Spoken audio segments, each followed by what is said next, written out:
Good morning, shareholders. It gives me great pleasure to welcome you all to the 37th Annual General Meeting of the company. This meeting has been held through video conferencing and has been convened in accordance with the relevant circulars issued by the Ministry of Corporate Affairs and the Securities and Exchange Board of India. The company has taken all necessary steps to ensure that the shareholders are provided with an opportunity to participate in this AGM through video conferencing. The proceedings of this meeting are also being webcast live on the NSDL platform. In accordance with the Articles of Association of the company, Ms. Renuka Ramnath, Chairperson of the Board of Directors, will chair this meeting. Although most of the shareholders would be well versed with the procedure to participate through video conferencing means, let me quickly take you through the steps for participation. All the shareholders have, by default, been put on mute to avoid any background noise. For the question and answer session, the name of the shareholders who have registered themselves as speakers will be announced one by one. Each speaker shareholder will then be given an option by the moderator to unmute themselves and may then express their views or ask their questions. To display their video, speaker shareholders can click the video button once on their device. It will take a few seconds for the video to come on. Shareholders are requested not to repeatedly click on the video button till the video is displayed. If the shareholder cannot activate the video for any reason, he or she may continue speaking through the audio mode. Speaker shareholders are requested to use their headphones with mic so that they are clearly audible and the background noise is minimal. We also request shareholders to speak steady and loud so that we can note down the questions properly. Speaker shareholders are requested to ensure that their Wi-Fi connections are not being used for any other purpose and that there is no other application running in the background. Please ensure proper lighting in order to have a good audio and video experience at the meeting. In case a speaker shareholder is experiencing any connectivity problem at their end, we will request the next shareholder to speak. Once connectivity problems are resolved, the shareholder will be requested to speak again after other registered shareholders have completed speaking. All shareholders are requested to limit their speaking time to 3 minutes each. For any technical issues faced by the shareholders at their end during the AGM, they may contact the helpline numbers mentioned in the notice of the AGM. If at any time during the AGM you lose internet connectivity, you may log in again by following the same process. We have the requisite quorum in attendance through video conferencing, and with the permission of the chairperson, I call this meeting to order. I'd like to confirm that the representatives of our promoters, Tata Sons Private Limited and Panaton Finvest Limited, have joined this meeting through video conferencing. We also have representatives of Messrs. S.R. Bartley and Associates LLP, our statutory auditors, Mr. Upendra Shukla, the secretarial auditor, Ms. Ketki De Visaria, the cost auditor, attending this meeting. Representatives of Messrs. Parikh and Associates, who have been appointed as scrutinizers for the e-voting process, are also attending this meeting through video conferencing. The e-voting facility is open for the shareholders attending the meeting who have not voted earlier through remote e-voting and will remain open for 15 minutes after the conclusion of the meeting. Shareholders may cast their votes electronically on the NSDL e-voting platform during this time. There will be no proposing or seconding of the resolutions. The directors of the company are attending this meeting from our office at Bandra Kurla Complex, Mumbai. I request each of the directors to introduce themselves. May we start with our chairperson, Ms. Renuka Ramnath. Ms. Ramnath. Good morning. I am Renuka Ramnath. I am the chairperson of the board and an independent director. I also chair the audit committee of the company and I am a member of the nomination and remuneration committee. Thank you. Mr. A.S. Lakshmi Narayanan. Good morning, shareholders. I am A.S. Lakshmi Narayanan, the Managing Director and CEO of Tata Communications, a member of the Stakeholders Relationship Committee, and also the Corporate Social Responsibility, Safety and Sustainability Committee. Thank you. Mr. Krishna Kumar Natarajan. Good morning, shareholders. I am Krishna Kumar Natarajan and I am an independent director on the board. I chair the Nominations and Remunerations Committee and the Stakeholder Relationship Committee, and also a member of the Audit Committee, Risk Management Committee, and Corporate Social Responsibility, Safety and Sustainability Committee. Thank you. Mr. Ashok Sinha. Good morning, shareholders. I am Ashok Sinha, and I am an independent director on the board and a member of the Audit Committee, Corporate Social Responsibility, Safety and Sustainability Committee, and the Risk Management Committee. Thank you. Thank you. Mr. N.G. Subramaniam. Good morning, shareholders. I am N. Ganapati Subramaniam, a non-executive director on the board and a member of the Nomination and Remuneration Committee. Mr. Ankur Verma. Good morning, shareholders. I am Ankur Verma, a non-executive director on the board. I am a member of Audit Committee and Stakeholder Relationship Committee. Thank you. Alongside the directors, we also have with us our Chief Financial Officer, Kabir. Good morning, shareholders. My name is Kabir Ahmed Shakir, and I am the Chief Financial Officer of Tata Communications. The notice and the assured integrated annual report containing the director's report, report of the statutory and secretarial auditors, and financial statements of the company for the financial year ended 31st of March 2023 have been sent to the shareholders through electronic mode.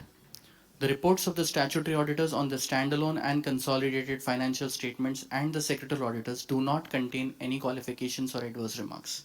With the consent of the shareholders, I will take the reports of the statutory auditors and secretarial auditors as read. As mentioned in the AGM notice, the following resolutions are proposed for the approval of shareholders. 1.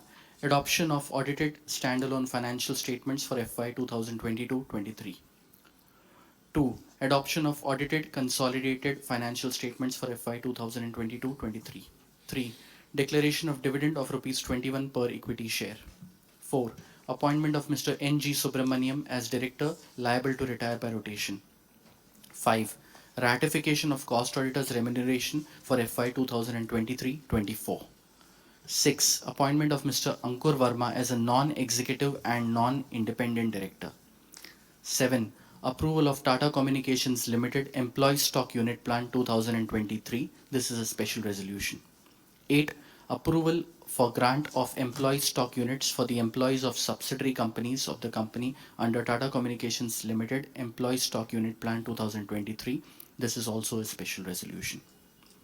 With the permission of the shareholders, I take the notice of the meeting as read. The registers as mandated by the Companies Act 2013 and the documents specified in the AGM notice are available for inspection by the shareholders. I now request Ms. Renuka Ramnath, chairperson of the meeting, to address the shareholders.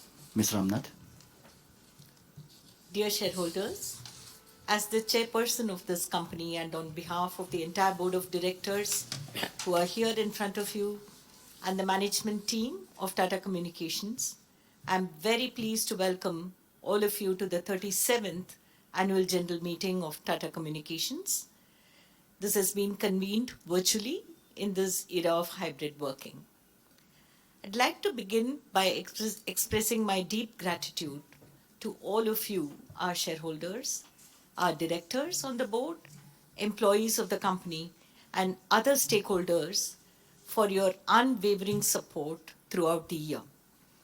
I deeply appreciate the exemplary efforts of our management and employees under the commendable guidance of our CEO, Mr. Lakshmi Narayan, to achieve double-digit revenue growth and the highest ever consolidated profit in the history of Tata Communications. I now take the opportunity to welcome our newest board member, Mr. Ankur Verma. He joined the board on 19th of April 2023. Ankur brings a tremendous knowledge of corporate finance, deep understanding of value creation, and has imbibed the core values of the Tata Group. His insights and wise counsel will tremendously help your company as it furthers its strides towards even greater progress. Now, coming to my speech. All of you will agree that the demand for a reliable, resilient, and flexible internet continues to rise while there is a persistent need for greater computing power and cybersecurity. These needs drive innovation and new approaches to value chains and business models in every industry. Our effort has been to digitally transform enterprises across all layers, with cloud, data, and security being the need of the hour. The trends shaping 2023 and beyond underline the growing complexities of the world, underpinned by hyperconnectivity of everything, be it people, machines, things, or processes. Enterprises globally are making significant headway in modernizing their IT estate in preparation for the next cycle of digital innovation. Worldwide, IT spending is projected to be $4.5 trillion in 2023, and even on this large base, it is growing at the rate of 2.4% from 2022. As inflation continues to erode purchasing power, enterprises are focused on achieving operational efficiencies by using technology as a lever. Today, every business, whether it is financial services, healthcare, education, mobility, is embracing digital technology to attract its appropriate customers, automate and optimize processes for saving costs, cut costs across the organization, and grow revenues for their customers. As the world migrates from a connected to a hyper connected sphere, where various devices, platforms, technologies belonging to different ecosystems can literally converse, share intelligence and insights with each other, and provide very high levels of experience and value to consumers and enterprises. We at Tata Communications empower these hyper connected ecosystems through our portfolio of platforms, services, and solutions. We believe that human to everything connectivity is the next frontier. As more and more devices become connected to the internet and to each other, people will be able to interact in a new and a more powerful way. Anything can be connected, from whether it is employees to the shop floor in which they work, whether it's vehicles with each other, remote sensors, and more. To deliver on these emerging technology trends and to be a step ahead of the innovations that will shape the industry, your company has been playing a pivotal role in the digital revolution.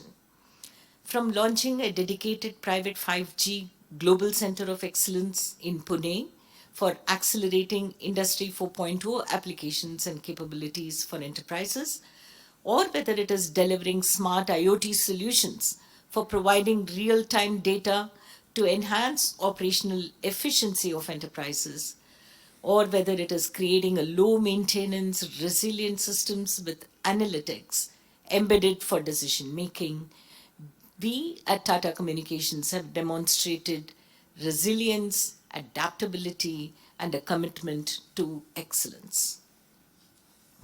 Your organization has continued to thrive thanks to the relentless pursuit of innovation, operational efficiency, and customer centricity by every employee of TCL under the able guidance of Lakshmi. We have been enabling digital transformation for our enterprise customers through our ever evolving stack of platform solutions. By doing so, we have strengthened our competitive position and expanded our reach in the market. We continue to have a very strong focus on sustainability and have made several interventions in the direction of climate change, energy conservation, community development, water conservation, waste reduction, and zero harm to our employees, society, and environment. Lakshmi coined the word reimagine a few years back, as a strategy which unveiled that in 2020, our focus will be more to stay relevant to our customers through the digital ecosystem, which will allow for deeper engagement and bringing together of multiple products to deliver a platform solution to meet specific customer needs while driving financial fitness within TCL itself. Before I get to talking about the financial results for the past year, I believe it's important to articulate the challenges around growing the data business. We are acutely aware of the fact that growth is the one thing that all of you are very focused on, and want to assure you that that is a very, very important metric for all of us in TCL. Your company has gone through a significant transformation from being imagined as an infrastructure provider to becoming a network solution provider. I must highlight that the infrastructure business goes through a meaningful price erosion every year. And what you see as the final growth number in the annual report is adjusted for this erosion in the infrastructure business.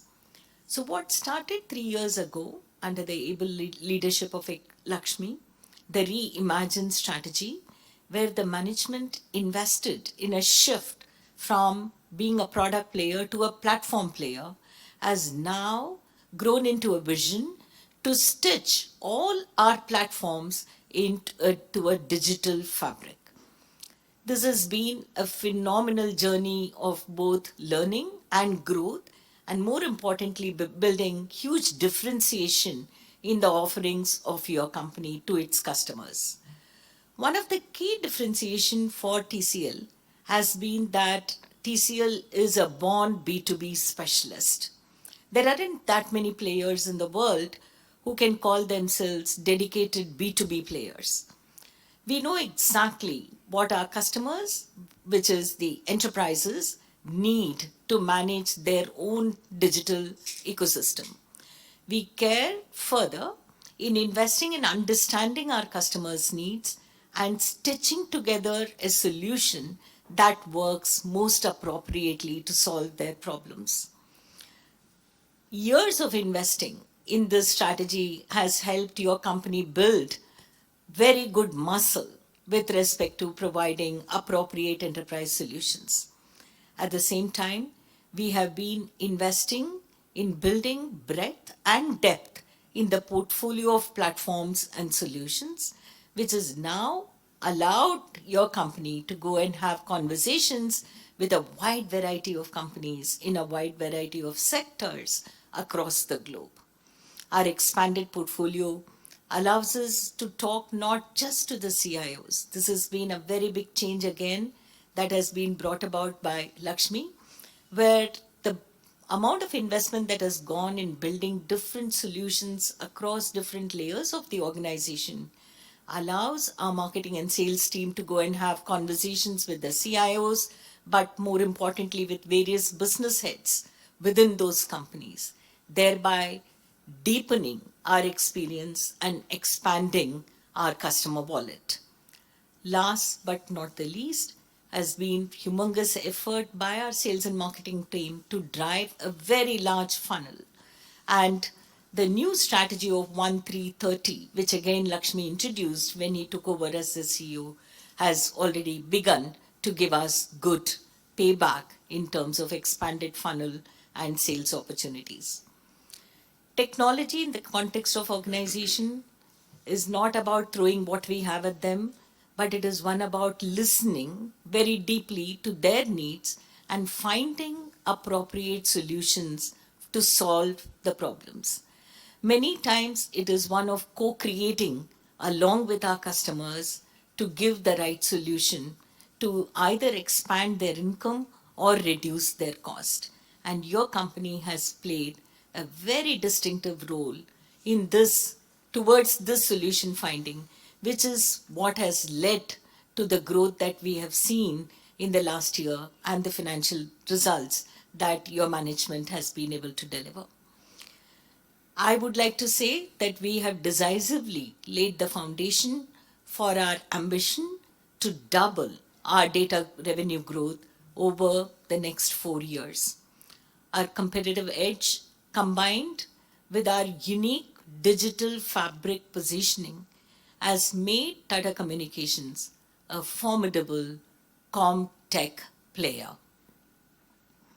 From my very long association with TCL, I can definitely say that the journey towards the double digit growth and very meaningful return on equity has definitely begun. Now, during the year, several of you who have had opportunity to interact have also shared questions around our M&A strategy.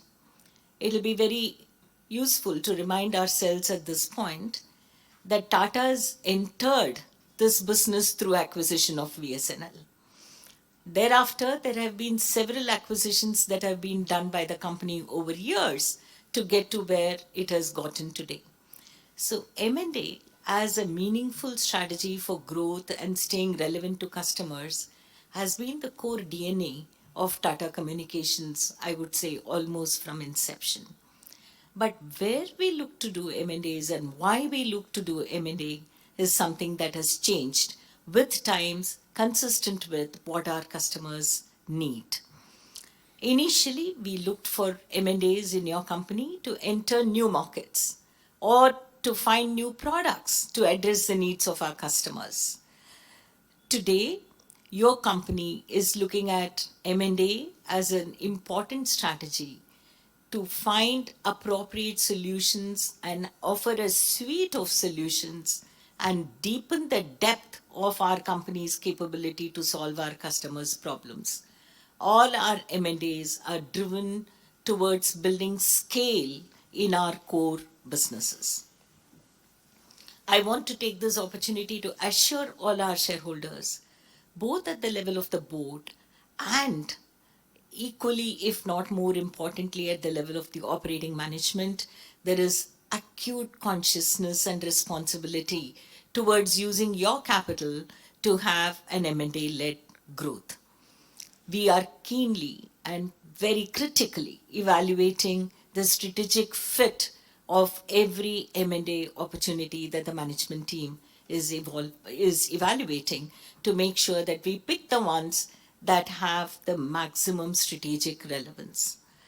To take an example, our media business has a 25% market share in the global to global sports transmission segment.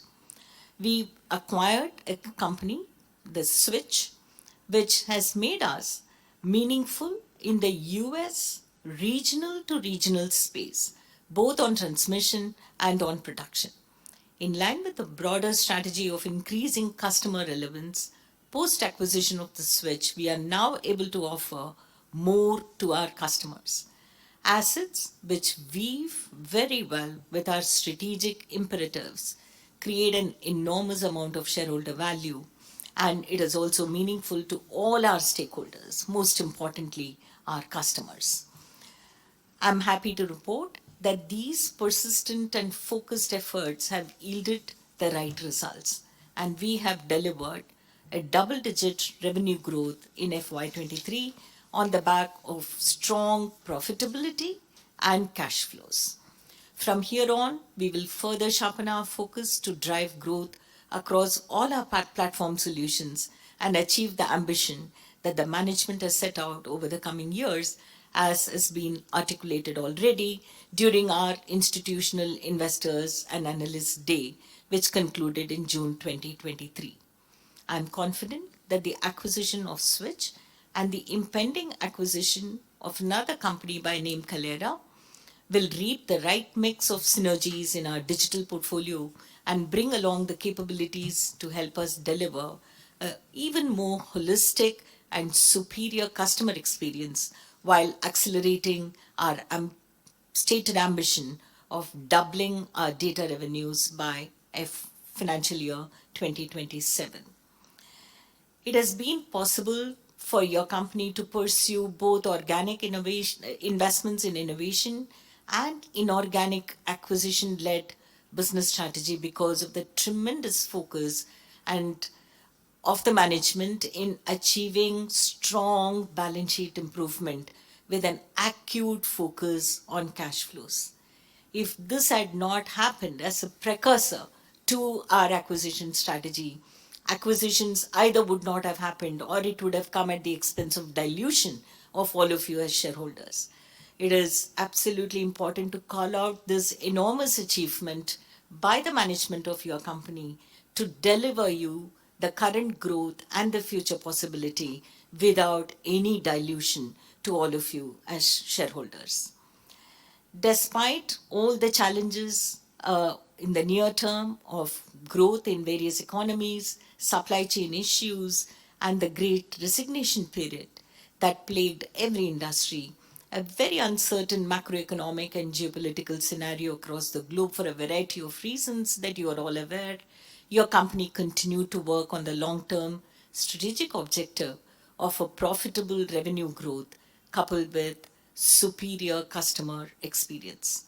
All these efforts are visible in our financial results. We are indeed very proud to present the gross revenue that your company achieved of 17,838 crores for FY 2023 and EBITDA of 4,318 crores.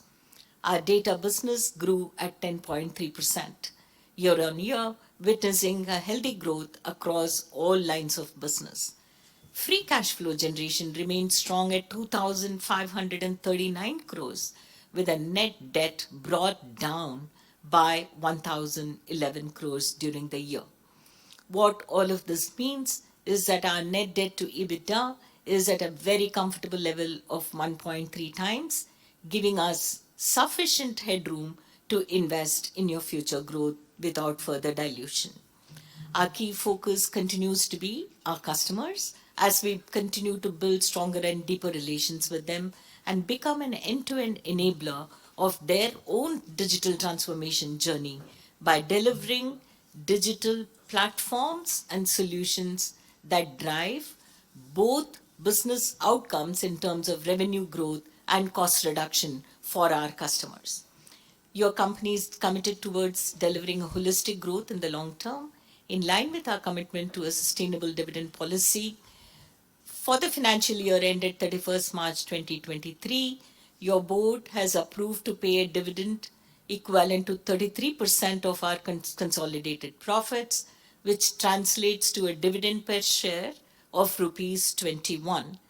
This reinforces our commitments to having a huge focus on your expectation as a shareholder, not only making appropriate return on equity, but also sharing that by way of appropriate dividend per share with all of you. I'm sure you'll be pleased with this decision of the board. I would like to take this opportunity to hugely compliment our CEO, Mr. Lakshmi Narayan, who is appropriately and fondly called Lakshmi. I'm sure all of you will completely agree with the name that has been given to him as Lakshmi from everything that we have seen in this company, for the tremendous turnaround of your company, leading from the front, a very, very capable team, transforming the company in every important aspect of business, whether it is investing in technology, taking the company right up the curve on the creating the future of technology for its customers, very high customer satisfaction and customer relevance, appropriate focus on balance sheet management and cash flow management, appropriate focus on M&A strategy to fill in for the product gaps that we may have so that we are more meaningful to our customers while continuing to build a very, very strong team to lead this company in the future for higher growth and to be even more meaningful in the context of the digitization of this entire universe. So it is only fair that we recognize the humongous work done by both Lakshmi and his entire team, which he has beautifully created and nurtured. I'd like to take this opportunity to, on behalf of all my colleagues in the board, the management, employees, and all our shareholders, to express my deep gratitude to one of our directors, Mr. Srinath Narasimhan, who after a very long innings, probably more than 2 decades, has stepped down from the board. Srinath used to be the CEO of this company. If my memory serves me right, he was the first CEO when Tata's acquired a meaningful stake in BSNL. Thereafter, he has played a very crucial role in some of the key strategic acquisitions your company made in its early years, and subsequently was a very important, very highly engaged board member who worked closely with the senior management of the company in driving its strategy and growth. So to Srinath, we owe a big thanks and a deep sense of gratitude, and we also take this opportunity to wish him very well as he makes his progress both with his personal and professional life. In closing, I'd like to express my deep gratitude to the Tata Group for their collaboration and invaluable counsel that they provide from time to time throughout the year.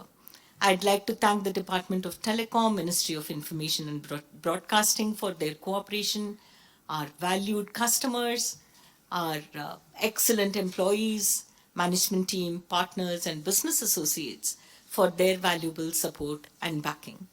I'm also deeply grateful to all of you, shareholders, whose continued trust and cooperation in our company's strategy and operations is what has allowed us to perform effectively as a board and management to deliver these results. I'm confident that with your continued support and coupled with the unrelenting efforts of our management team and employees, we will be able to see Tata Communications reach even greater heights as a world leading comtech player. I hope that you and your families stay safe and healthy, and I will now request Lakshmi to make his presentation to all of you. Thank you. Thank you, Renuka. I think the chairperson has very eloquently given you the overall view of the macro and the challenges and how we have to perform and how we are performing. I would like to just give a little bit more color through this presentation on the strategy, how we have performed, and looking ahead, what we intend to do. Firstly, the Reimagine strategy, which was launched in 2020, it's delivering. I think the financial turnaround is there for all of us to see. On the data revenue, which is our focus, last year, last 3 quarters in a row, as well as for the full year last year, we did double-digit growth. The FY23 came in at 10.3% growth, while the CAGR for the last 3 years, from 20 to 23, has been a little less than 6%. On the other parameters of EBITDA, we have seen substantial increase in EBITDA, close to about 10% of CAGR growth. The margin expansion from 19.3% to currently at 24.2%, and PAT similarly has grown tremendously to now 1,796 at the end of FY23. ROCE again, which was at 11%, has now grown to 28.3%. The Reimagine strategy was also about the customer shifts, going deeper with fewer. We reorganized ourselves with ensuring that we can stay engaged with our customers, broadening our portfolio. But what this has helped is in terms of the number of $1 million customers has grown steadily over the last few years, now standing at 233 $1 million customers that we have. And similarly, the $5 million customers also have steadily increased over the last years. Our focus on customers and customer satisfaction, even as we expand the other portfolio, to be able to deliver what we promise to customers and ensure a very high degree of satisfaction is really the hallmark of the company. And that needed a significant shift in investing in capabilities of our teams across the board, be it in product or service delivery or the day-to-day operations of service assurance. And all of this has helped us to stay in a very high NPS score, remains the top quartile of NPS score, and we are very pleased and proud about that.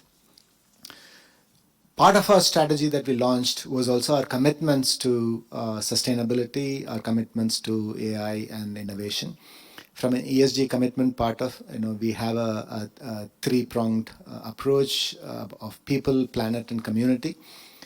The people part, fostering the right winning mix. We are working on the diversity and inclusion, which stands today at 21.8%. We have had a number of recognitions, not just in India, but across the globe for the workplace strategy, the workplace execution, and the people engagement. And we have invested in learning academies to shift the overall capabilities of the organization. So a number of learning academies have been launched, and our people are making use of these learning academies to reskill in a lot of digital portfolios and broadly the capabilities that we require in order to deliver the newly envisaged platforms to our customers. On the planet side, we have developed our long-term sustainability goals. We have said that we want to be carbon neutral by FY30 and net zero by FY35. Our customer GHG emission, so that is, if we emit X, we are going to save 20X, enable our customers to save 20X by FY27. Today, it stands at 6X.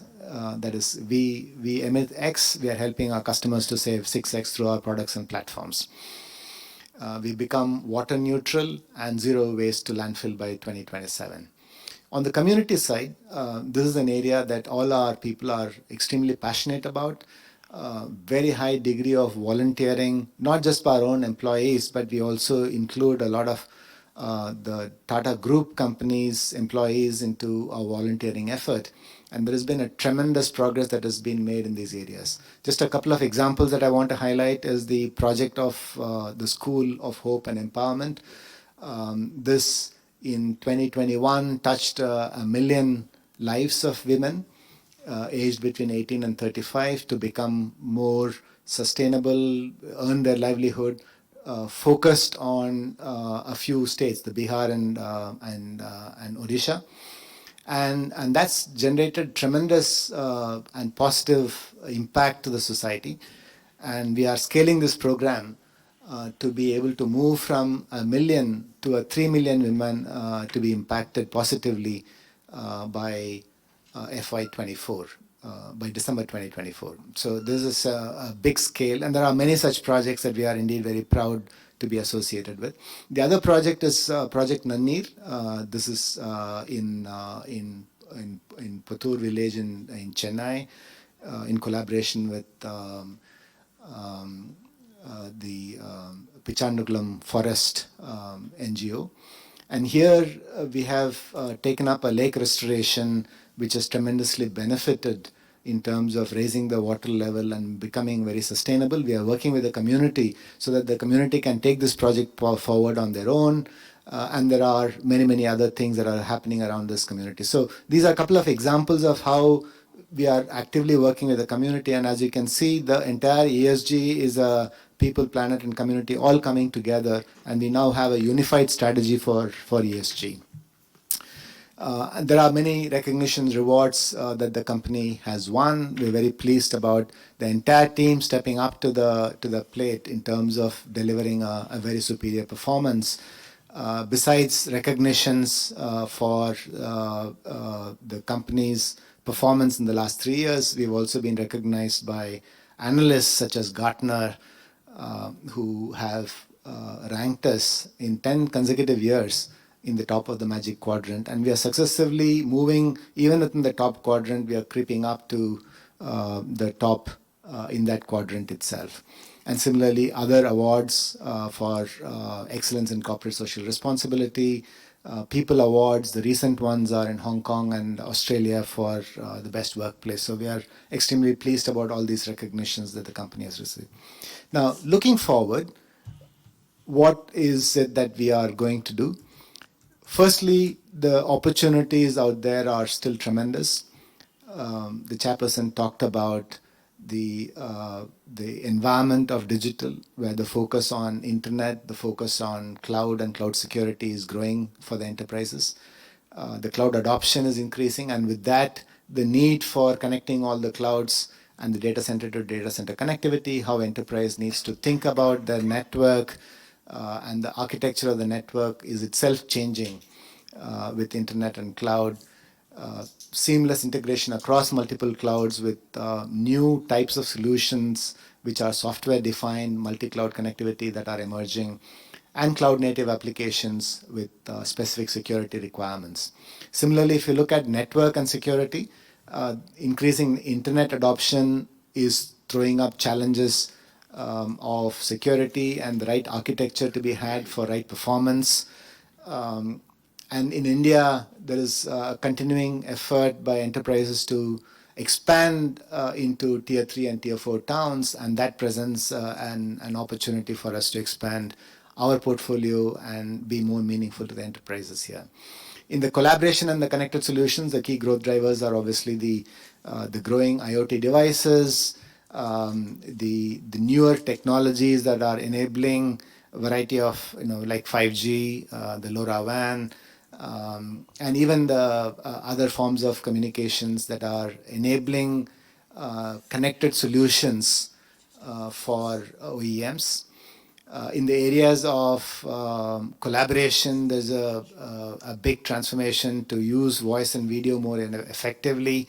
And the whole customer interactions of how it happens today by enterprises when they reach out to the consumers to make the brand more effective. It's not just about sending SMS, but it's about how they interact continuously and create that brand loyalty and trust so that this interaction is more secure and it's compliant across the world. So these are the areas which are driving the growth, and these are all closely linked to our product portfolios and the platform portfolios. Now, as we had articulated, our journey in the last 3 years have been to move from product to platform, building vertically the capabilities on each of the areas to make it a platform. And going forward, we'll be stitching all the platforms together. And our vision is to become the digital fabric, one that is end-to-end visible and manageable for enterprises, and one that brings intelligence into the fabric itself. And all of these are easily consumed through APIs by customers' applications. So that's our vision for the fabric, and this fabric will consist of our existing portfolio of connected experiences, connected solutions, and the connected and intelligent infrastructure. And on top of these, we will integrate these to make it and to bring intelligence to this fabric. So this is the vision that we are going to be working towards the next 3-4 years. Now, not only are we investing in these platforms organically, we also are investing inorganically. The recently announced Kalera deal, and similarly in the area of customer interactions, in the area of CPaaS, which coupled with our portfolio of DIGO as well as our CCaaS portfolio will power the customer interaction category to a leading position. The switch, this chairperson talked about it. We signed the deal in December last year, and in May we closed the deal. And this integration is in progress, and it's very good signs of delivering all the synergy benefits that we anticipate. The third one I want to highlight is Oasis. We had taken a stake earlier in this company, and now we are buying out the balance stake, which we announced recently. And this company is invested in Cloud SIM, which is a very innovative product in the world of eSIMs.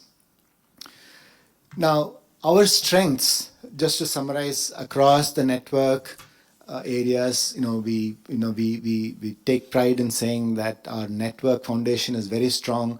A third of the internet routes are published on our network, has extensive coverage across the world, and we're connected to all the major hyperscalers in the world.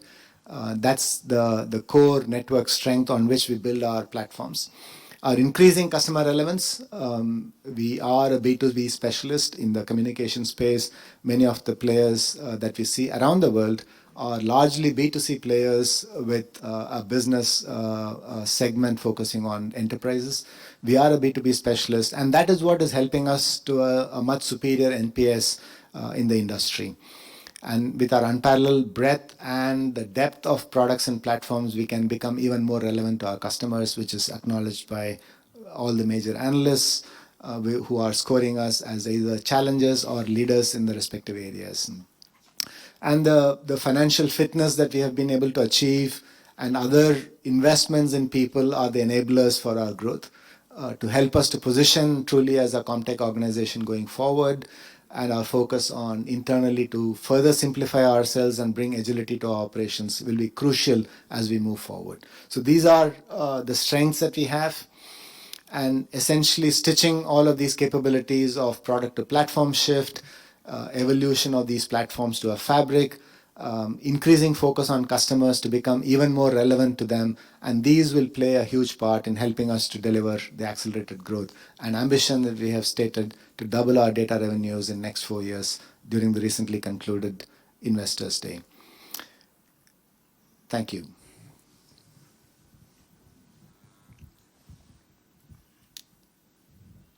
Thank you, Mr. Lakshmi Narayanan.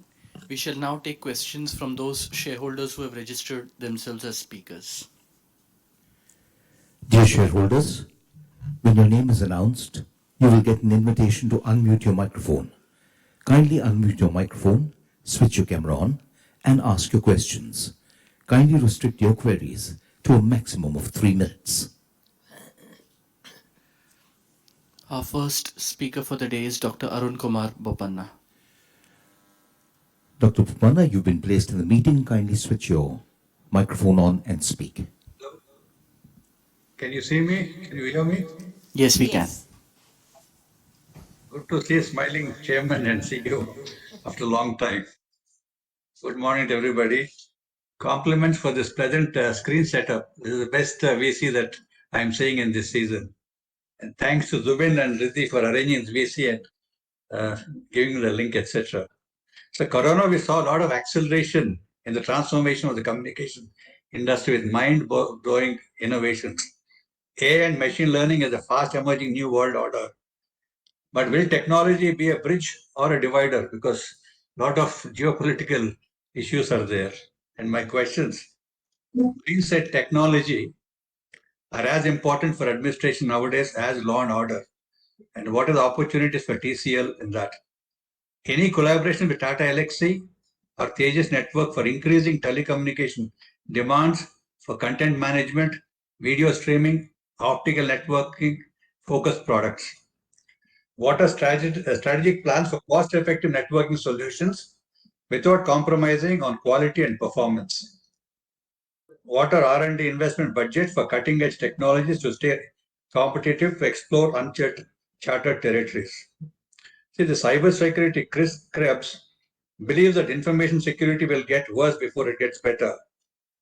Why is it so bad right now? In today's world of scams and cyber crimes, we can be reduced to dust with cyber crimes or wars. Telecom indeed is mighty. Telecom has so much tenacity, but telecom gave cyber criminals all the audacity. The criminals are ruthless, faceless.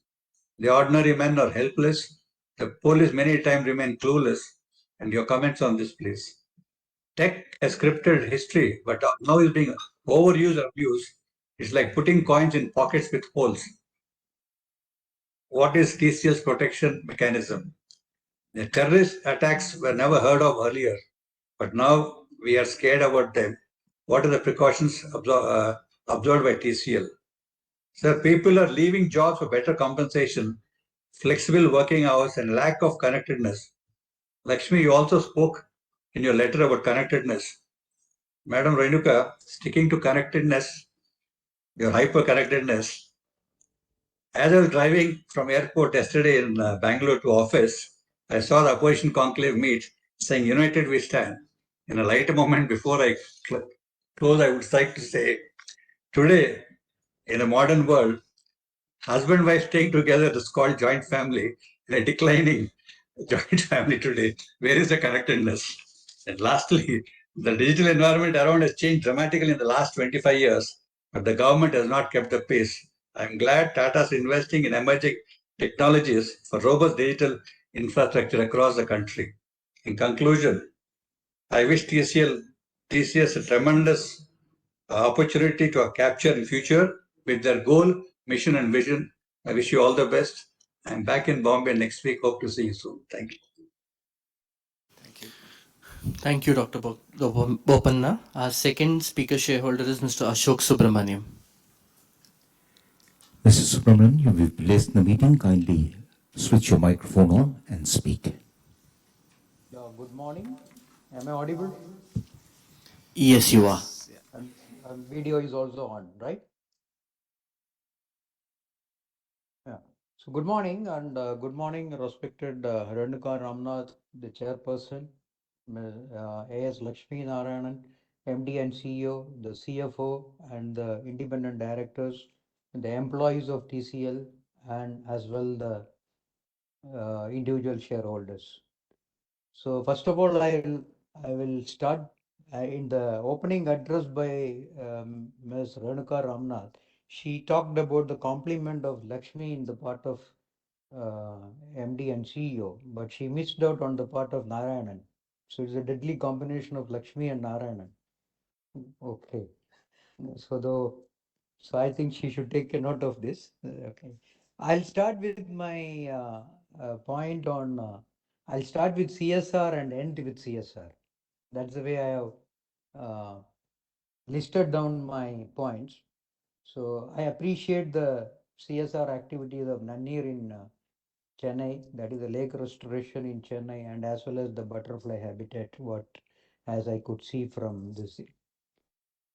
Now, I'll come to regarding the CSR part and the last point, what I said about CSR. Now, I compliment the entire team for the investors meet presentation, what has come, which I could lay a hand on and go through it. It was an excellent presentation. The quality of the presentation, as well as the quality of presentation by Lakshmi Narayanan today was calls worth for it. And when I go through that audit report, this is the first time I'm attending this annual meet of TCL, though I am your shareholder for the last 11 years or so. And I'm very pleased to see that the stock has appreciated by almost 6 times over the period of 11 years. So translating into a good return. Now coming to the overall the annual report, I think the font size in the annual report should be little better, because otherwise when we read in a laptop or an iPad and all the three contents, three sides, it's difficult to come in one page. And also there are a lot of abbreviations are used, like API and NPS. So that we being the working people in many industries, there are cross references of these abbreviations. For example, NPS can be stated as National Pension Scheme also. So maybe somewhere we have to give some abbreviation. And if you look at API, it can be called as American Petroleum Institute. So these are some of the jargons some industry people may be aware about it. So some abbreviations can be given in the beginning of the annual report or somewhere in the things. That's my humble submission.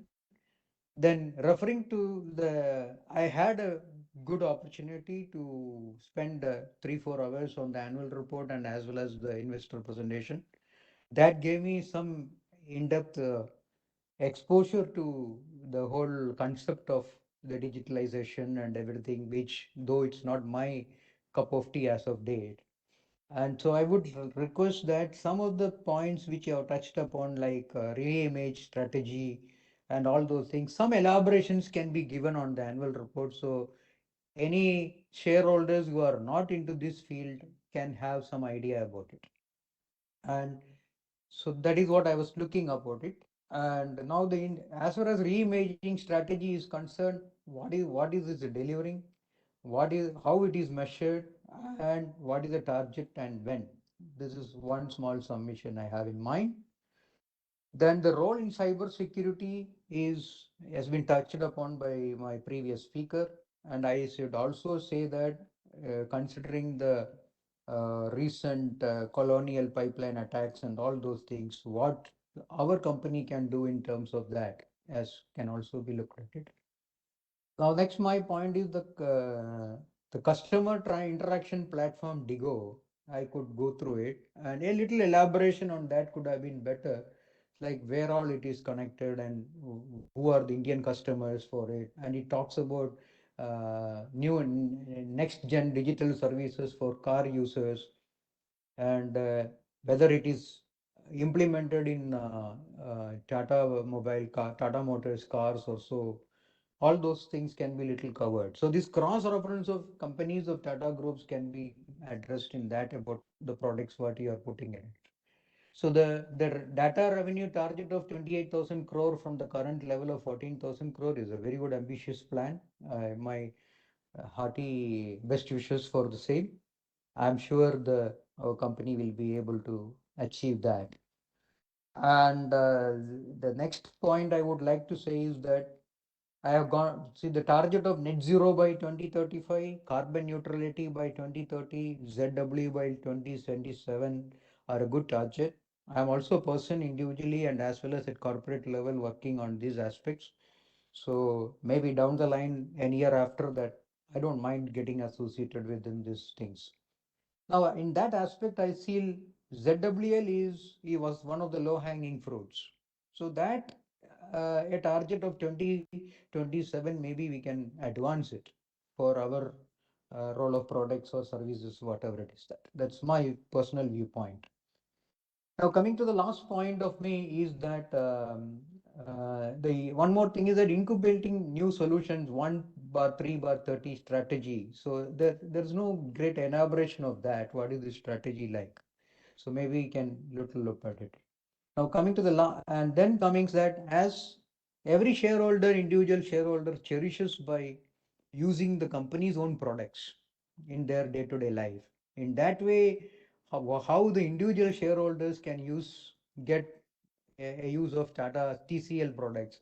So maybe you can look at that hyper connected solution to Indian homes can be one solution for that. So that's what I think. Then the last but the least, the point is that the biggest brand ambassadors of the any organization, especially the Tata Group, are their loyal individual shareholders. So I think probably the group should look at utilizing them for your CSR implementation. So with this, I thank the one and all for giving me an opportunity and wish you all the best.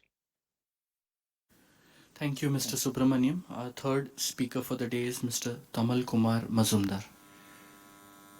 Mr. Mazumdar, could you kindly unmute your microphone and go ahead and speak?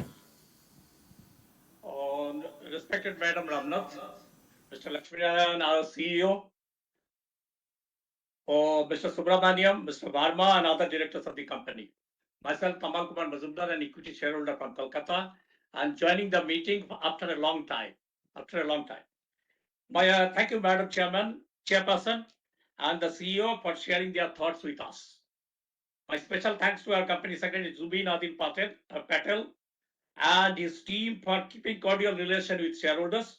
He sent me a hard copy of the annual report and also link for the meeting, both well in advance, so that I may do my homework and attend the meeting. Thank you, Madam, for keeping such a wonderful person as our company secretary. And my special thanks to our CFO, Mr. Kabir Ahmed Sakir, for sharing so much information with shareholders. Kabir, Zubin, and team prepared such a wonderful annual report with so many disclosures. Sir, Madam, I have gone through the annual report, subsidiaries accounts, and I have some queries, and as usual, seek your indulgence. Because I have objection to the 3 minutes limit. Because, Madam, I attended your meeting before the A also, COVID also. You never disturbed any shareholders. And in A also, in Tata groups also, I'm sharing one information with you. In Tata meeting, Tata Steel meeting, there are 60 shareholders. And chairman was sat there, allowed every shareholder to share their thoughts, and then replied. It was nearly four hours meeting. I am not saying that I am going to take half an hour or like that, but please allow me to share mine, because I have gone through the entire annual report, page by page, 450 pages, and the subsidiaries. So I hope there will be no disturbance from the operator in this regard. On standalone basis, though revenue from operations during financial year 23 increased in relation to previous year, yet profit before tax decreased substantially due to increase in loss from voice solutions from 190 crores to 218 crores, decrease in profit from two other segments and in relation to previous year, and a provision of 323 crores for diminution in the value of investments relating to its subsidiary Tata Communications Payment Solutions Limited. It is in page 229.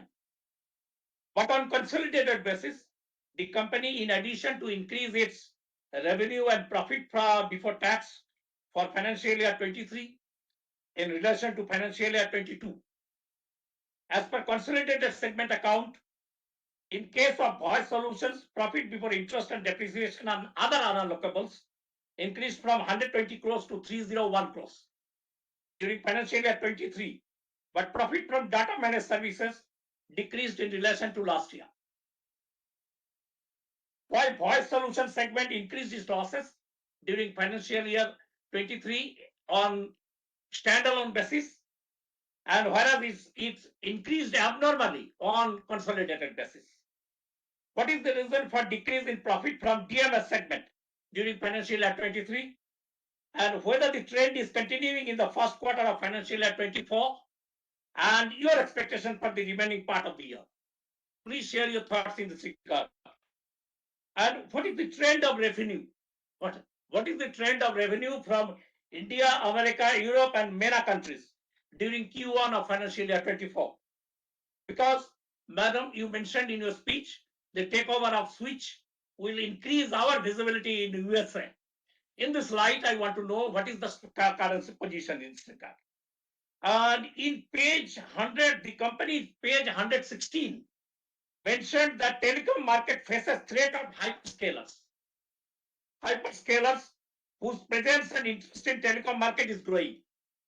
Whether it is impacting our business model, please share your thoughts. Madam, Tata Communications Payment Solutions Limited is in very bad shape.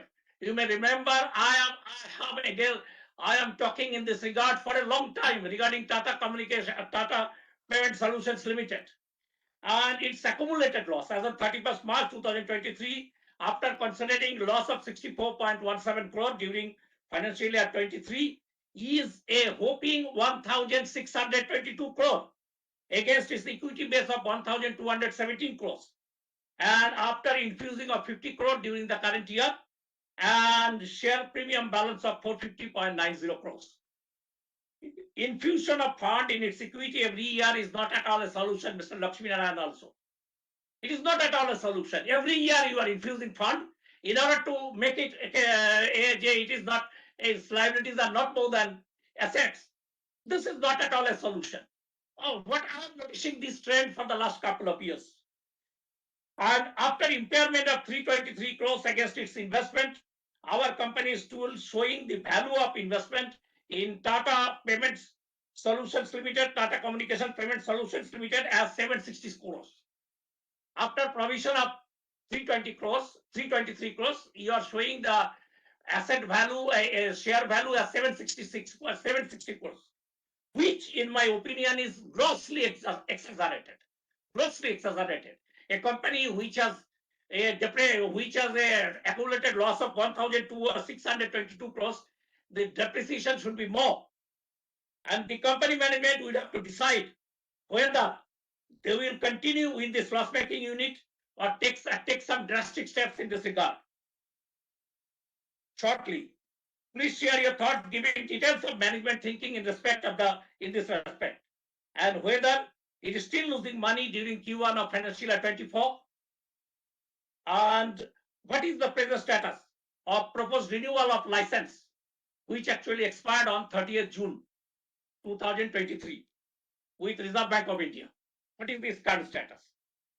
And whether the company received 6.75 crores as per settlement agreement dated 30th March 2023. Our company completed acquisition of 100% stake in Switch Enterprises LLC through our subsidiary Tata Communications Netherlands BV on 1/5/2023. 31st March 2023 for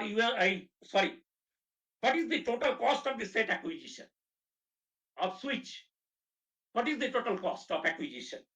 And again on 28/6/2023, the company announced acquisition of platform Caleria with net debt of $150 million US. As on 31st March 2023, 3 for rupees $100 million, US dollars. The company also disclosed that short-term dilution in its EBITDA. In its press release, they disclosed that there will be short-term dilution in its EBITDA due to this acquisition. Whether the amount paid was from internal accruals or loans or for both or from both. And company is also taking over the 49% of Oasis also. What is the total fund required for all these three companies? And whether it is from the internal accruals or from loans or from both. But sir, continuous acquisition without proper due diligence brings misery to company in the long run. And I am sharing with you one software industry, software company, which software major, top 5 companies, which provided more than 250 crores against their takeovers made earlier during financial year 2023. And hope our company is aware of it. What do the company management mean by short-term dilution in EBITDA? Do you believe that it will increase our profitability in the coming years? Please share your thoughts in this respect. Madam, our company further invested 100 crore in equity of STT Global Centers India Limited in order to keep its stake to 26%. Whether our company appointed 2 directors on the board of STT Global in terms of the agreement with them as on date, how the company is doing during the current year. And the statutory auditor mentioned emphasis of matter as regards the license fees concerned. It is in page 183 and 298. Whether they made any general provision in respect of contingent liability shown as 5,009 crore. Present status is to be disclosed in this regard also. And whether note number 14, 2 under trade receivable, it is in page 338, relates to Vodafone India Limited, Vodafone Idea Limited, because you have not mentioned the name of the company. It appears to me that it relates to Vodafone because government took stake in it. Name of the subsidiaries to be disclosed from whom the company has significant operations. And that said company, as per the note, made all obligations. Then why our company provided amount against their dues in the earlier years?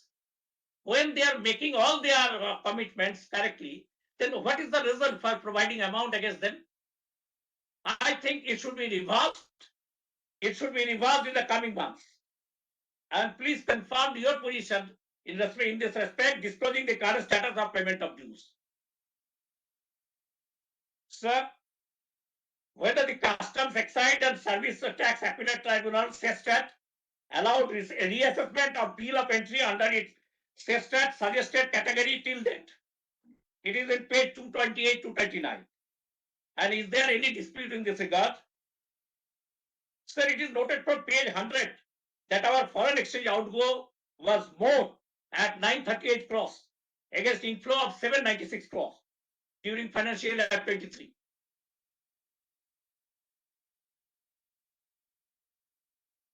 Our outflow was more at 938 crores than inflow of 796 crores. Is there any possibility of inflow overtaking outflow in the coming months? Madam, our company made an 100% provision against United Telecom, in which it held 26.6% stake during earlier years, but not considering its share of loss in the balance sheet, which in my opinion which in my view is not a good type of accounting, as it is still an associate of our company. Either you sell the unit, or take that loss into your consolidation. I want to know your view in this regard. I have two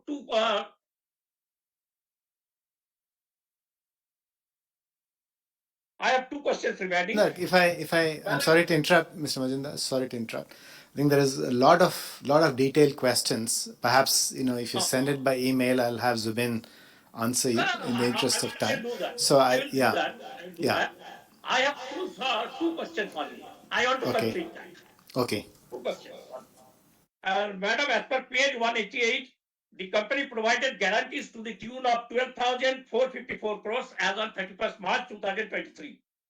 At least one group company within the Tata Group collects 1% of the guarantee as income in their books. Whether our company has any such proposal, and whether company expects any liability against that huge amount. And lastly, I am sorry to note that no hearing before the division bench of Bombay High Court took place during the last 3 years in respect of our claim for premature termination by the government of India company's exclusivity in the international long distance call. 2 years ahead of schedule. It is in page 127. It shows company management's total apathy towards the claim. The company management for the last 13 years is following the cut and paste policy of putting the same note in the accounts of the current year. Same note for the last 13 years it is coming.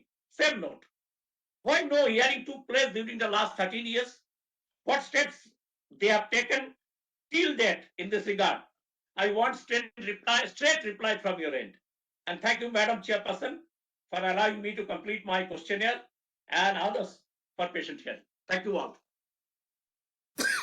Thank you, Mr. Mazumdar. Our fourth speaker for the day is Mr. Gautam Tiwari. Mr. Tiwari, if you could kindly switch your camera on, turn your microphone on as well and speak. Am I audible, sir? Yes, sir, Mr. you are. Tiwari. Yes, sir. Can you hear me, sir? Yes, sir. We can see you. I think. A special good morning.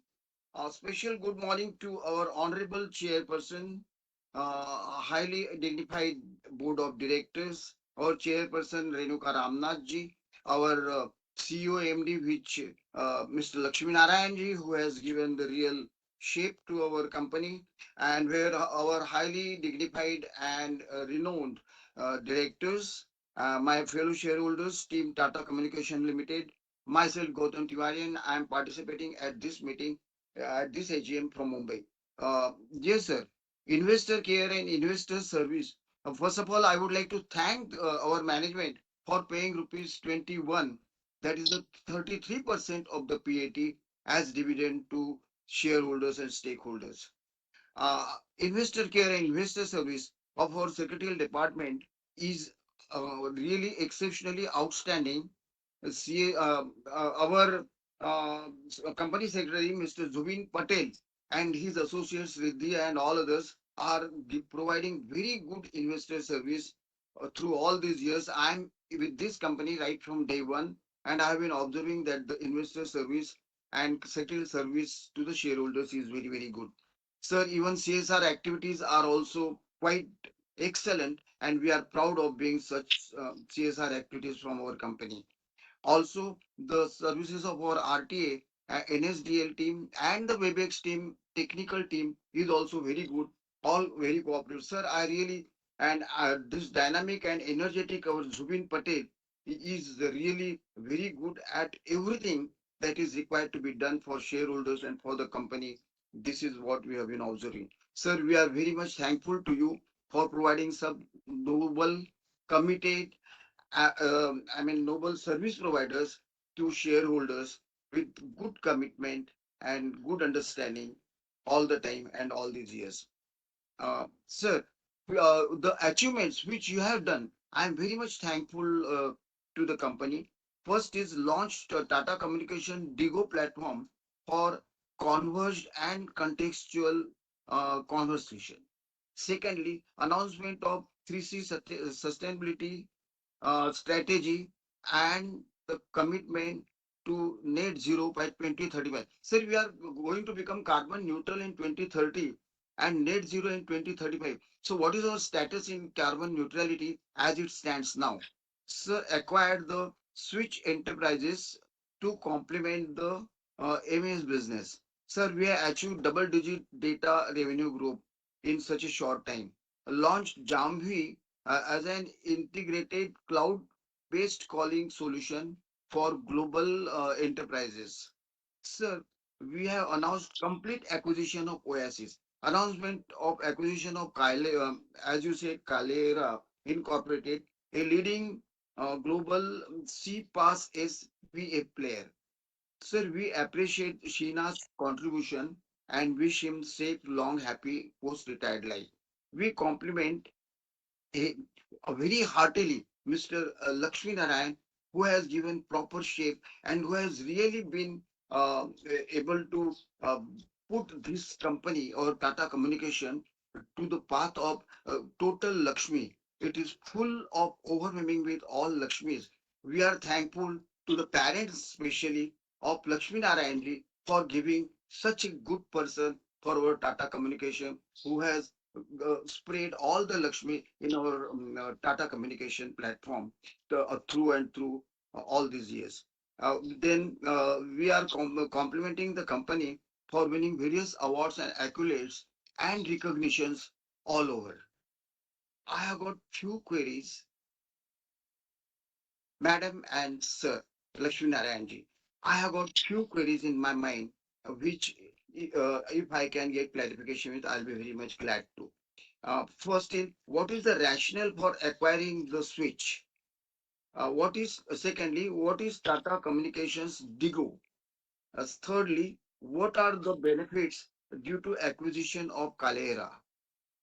Fourthly, how will Tata Communication uh, achieve its sustainability initiative to achieve net carbon zero by 2035? What are the expected benefits by acquiring the switch? What is the expected cost of acquisition of Kalera? What is our current year's budget for R&D and CSR activities? Sir, in cloud and security, what what are the new products and solutions launched by us, by our company? What is the capacity utilization of our seabed cables? Uh, Seabed cables, yes, sir. And when will you reward?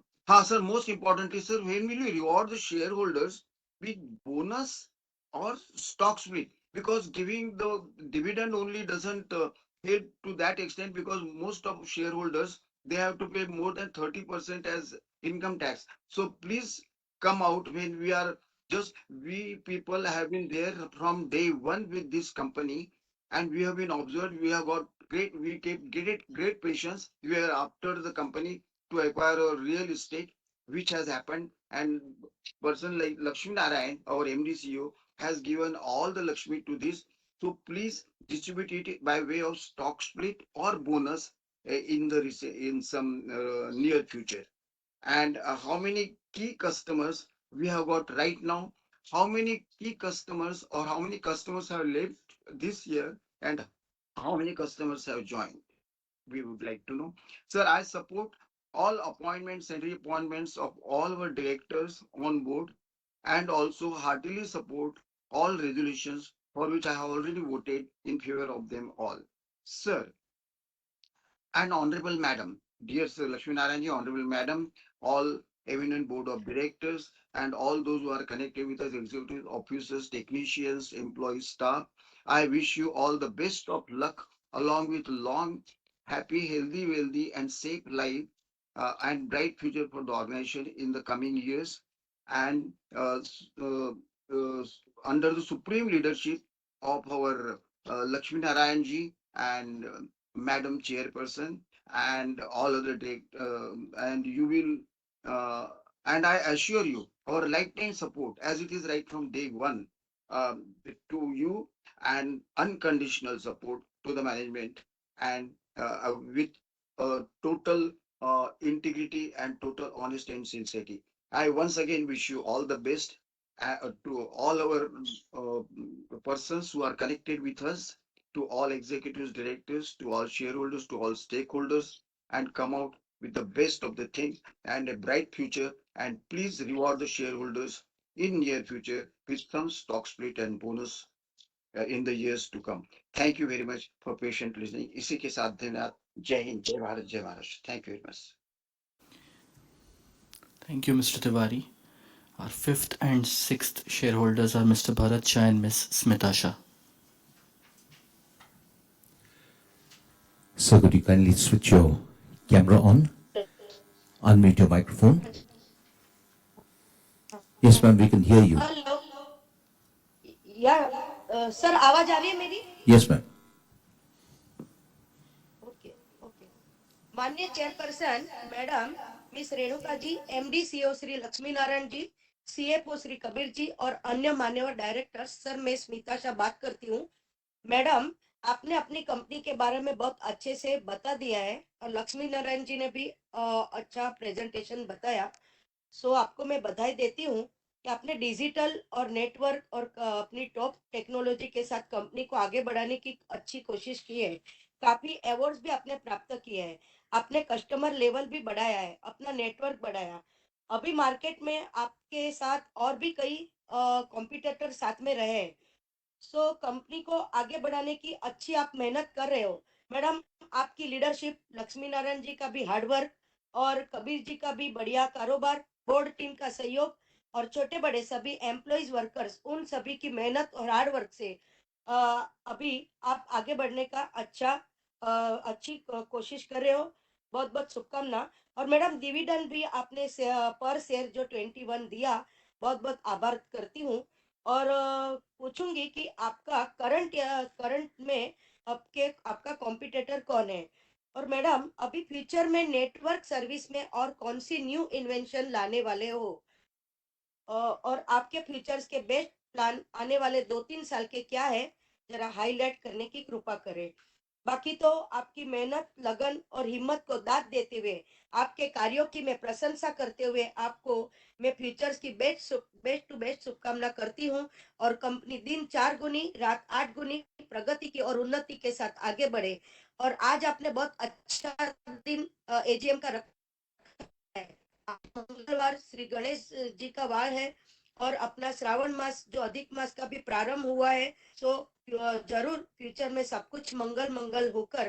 Company बढ़िया तरक्की के साथ आगे बढ़ेगी बस यही customer की संख्या भी बढ़िया बनेगी फ्यूचर्स में डिविडेंड भी बहुत बढ़िया देंगे यही मेरी पूरा विश्वास के साथ ईश्वर से मैं प्रार्थना करती हूँ और मैडम सीएफओ कबीर जी का good work secretary team secretary Shri Zubin ji और उनकी टीम से मिस रिद्धि जी उनको मैं स्पेशल में थैंक्स देना चाहूंगी बहुत ही अच्छी सर्विस दे रहे हैं फोन के रिद्धि ने हमें पूछा है बैलेंस शीट मिली लिंक मिली कि नहीं और बैलेंस शीट भी बढ़िया अट्रैक्टिव फुल इंफॉर्मेशन के साथ बनाई है सो मिस्टर जुबिन जी और रिद्धि जी को मैं कार्यों के लिए प्रशंसा करते हुए धन्यवाद करती हूँ और गुड इन्वेस्टर सर्विस के लिए मैं हार्टली धन्यवाद अभिनंदन देती हूँ और लास्टली मैडम हम होप करते हैं कि अभी 4 साल से जो हो रही है तो हम समझ सकते हैं कि बाहर के भी कई शेयर होल्डर अभी कोरोना के बाद आपके साथ जुड़कर बात करते हैं तो उनकी भी भावना प्रकट कर रहे हैं तो मैडम आप क्यों ना हाइब्रिड रख सकते हैं तो हाइब्रिड रखने के लिए मैडम अभी जो लोकल है वही शेयर होल्डर आपको फिजिकल में भी मिल सकते हैं और बाहर के भी उनको भी मौका मिलता है तो जरूर मैं होप रखती हूँ कि नेक्स्ट ईयर हम और आप रहेंगे फिजिकल में साथ साथ और आप सभी रहे गुड हेल्थ वेल के साथ फुल सपोर्ट के साथ धन्यवाद मैडम चालू रखिए भरत साहब बात करते हैं सर आवाज आ रही है ना Yes. Yes, sir. Hello Yes, yes, please. माननीय go ahead. Chairman Shri MD Shri माननीय चेयरमैन श्री एमडी श्री और अन्य माननीय डायरेक्टर सर मेरा नाम भरत शाह सर मैं ज्यादा टाइम नहीं लूंगा 1 से 1.5 मिनट लूंगा सर मैं बरसों से आपका शेयर होल्डर रहा हूँ और सर मेरी कोई क्वेरी नहीं है क्योंकि सर बहुत न्यूट्रली आप कंपनी चला रहे हो शेयर होल्डर का हित को हमेशा आपने ख्याल रखा है शेयर होल्डर का अच्छा गुड रिटर्न दिया है तो मैं बहुत बहुत धन्यवाद मानता अच्छा डिविडेंड दिया है तो मैं बहुत बहुत धन्यवाद मानता हूँ और इसके लिए सर बहुत बहुत धन्यवाद मानता हूँ और sir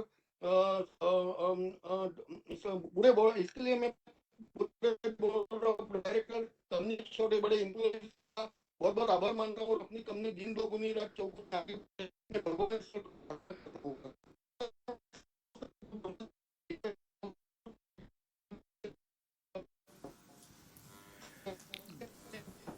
we appear to have lost connectivity there, so we could move on to our next speaker shareholder. Thank you. Mr. and Mrs. Shah. Our seventh speaker for the day is Mrs. Celestine Mascarenas.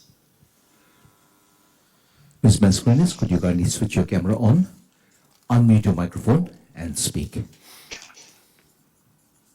Hello, am I audible? Yes, ma'am, and visible too.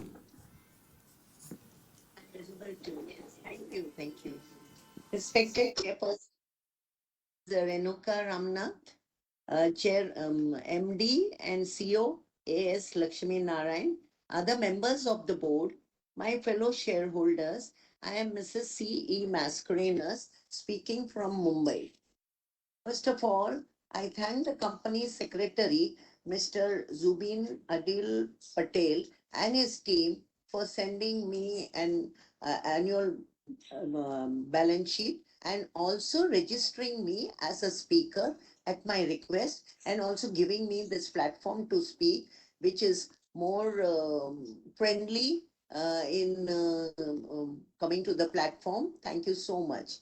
Now, annual report is giving a lot of information, at the same time self-explanatory, adhering to all the norms of corporate governance.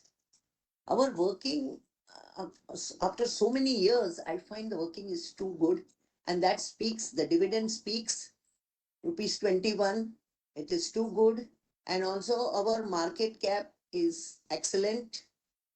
Against EPS of 63, getting dividend of 21 really speaks very much of this company. Next, I go to the congratulating you all for the awards and accolades received during the year. All are documented on page 9. Also, good CSR work. Keep it up. And also, a lot is done from the ESG. I would like to know how much of carbon footprints are already reduced in the last 2 years, because you have given about the next 25 or something, how much it will come down. I would also like to know whether we have gone for ESG rating, and if so, what is our score? And if the score is very good, have we gone for listing on some ESG platform to unwind more value for our company? Uh, yeah. Total employees is 13,426. I would like to know what is the average age and the attrition level, and how many, I mean, in percentage, are handicap employees. How many new clients were added in the last 3 months from domestic or international levels? How much of revenue we have invested in AI, ML, blockchains, and how much is spent on R&D and innovations, and the number of staff in the R&D, and what is the attrition level there, and how you retain these high innovative people in the company. What is the capex for the next 3 years for especially organic also and inorganic growth, and any more acquisition in the piping? Already one is done. With this, I support all the resolutions. I wish my company all the best.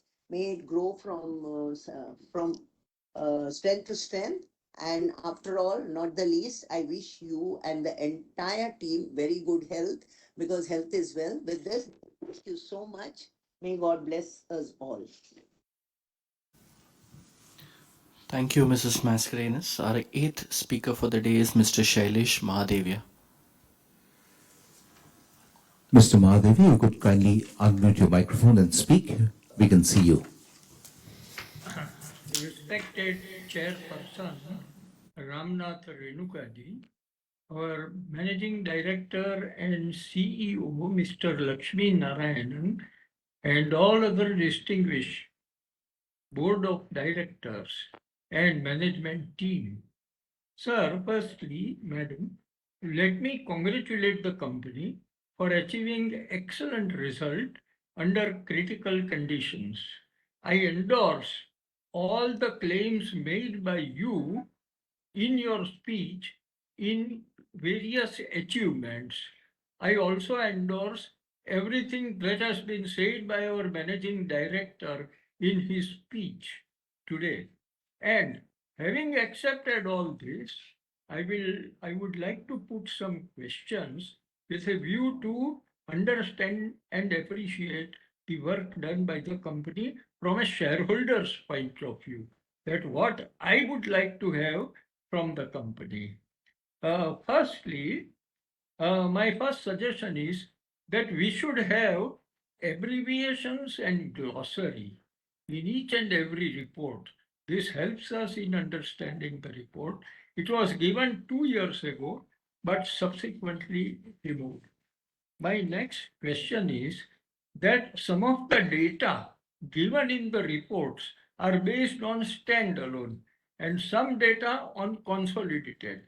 I am referring to BSR, BR and SR, where the export of the company is given on the basis of standalone, which is only 8%. However, if we go through the balance sheet, it doesn't give the correct idea of total exports out of our total business on a consolidated basis. As far as our balance sheet is concerned, I would like to read out 3 or 4 critical data. A detailed explanation from the management would have helped considerably. For example, uh,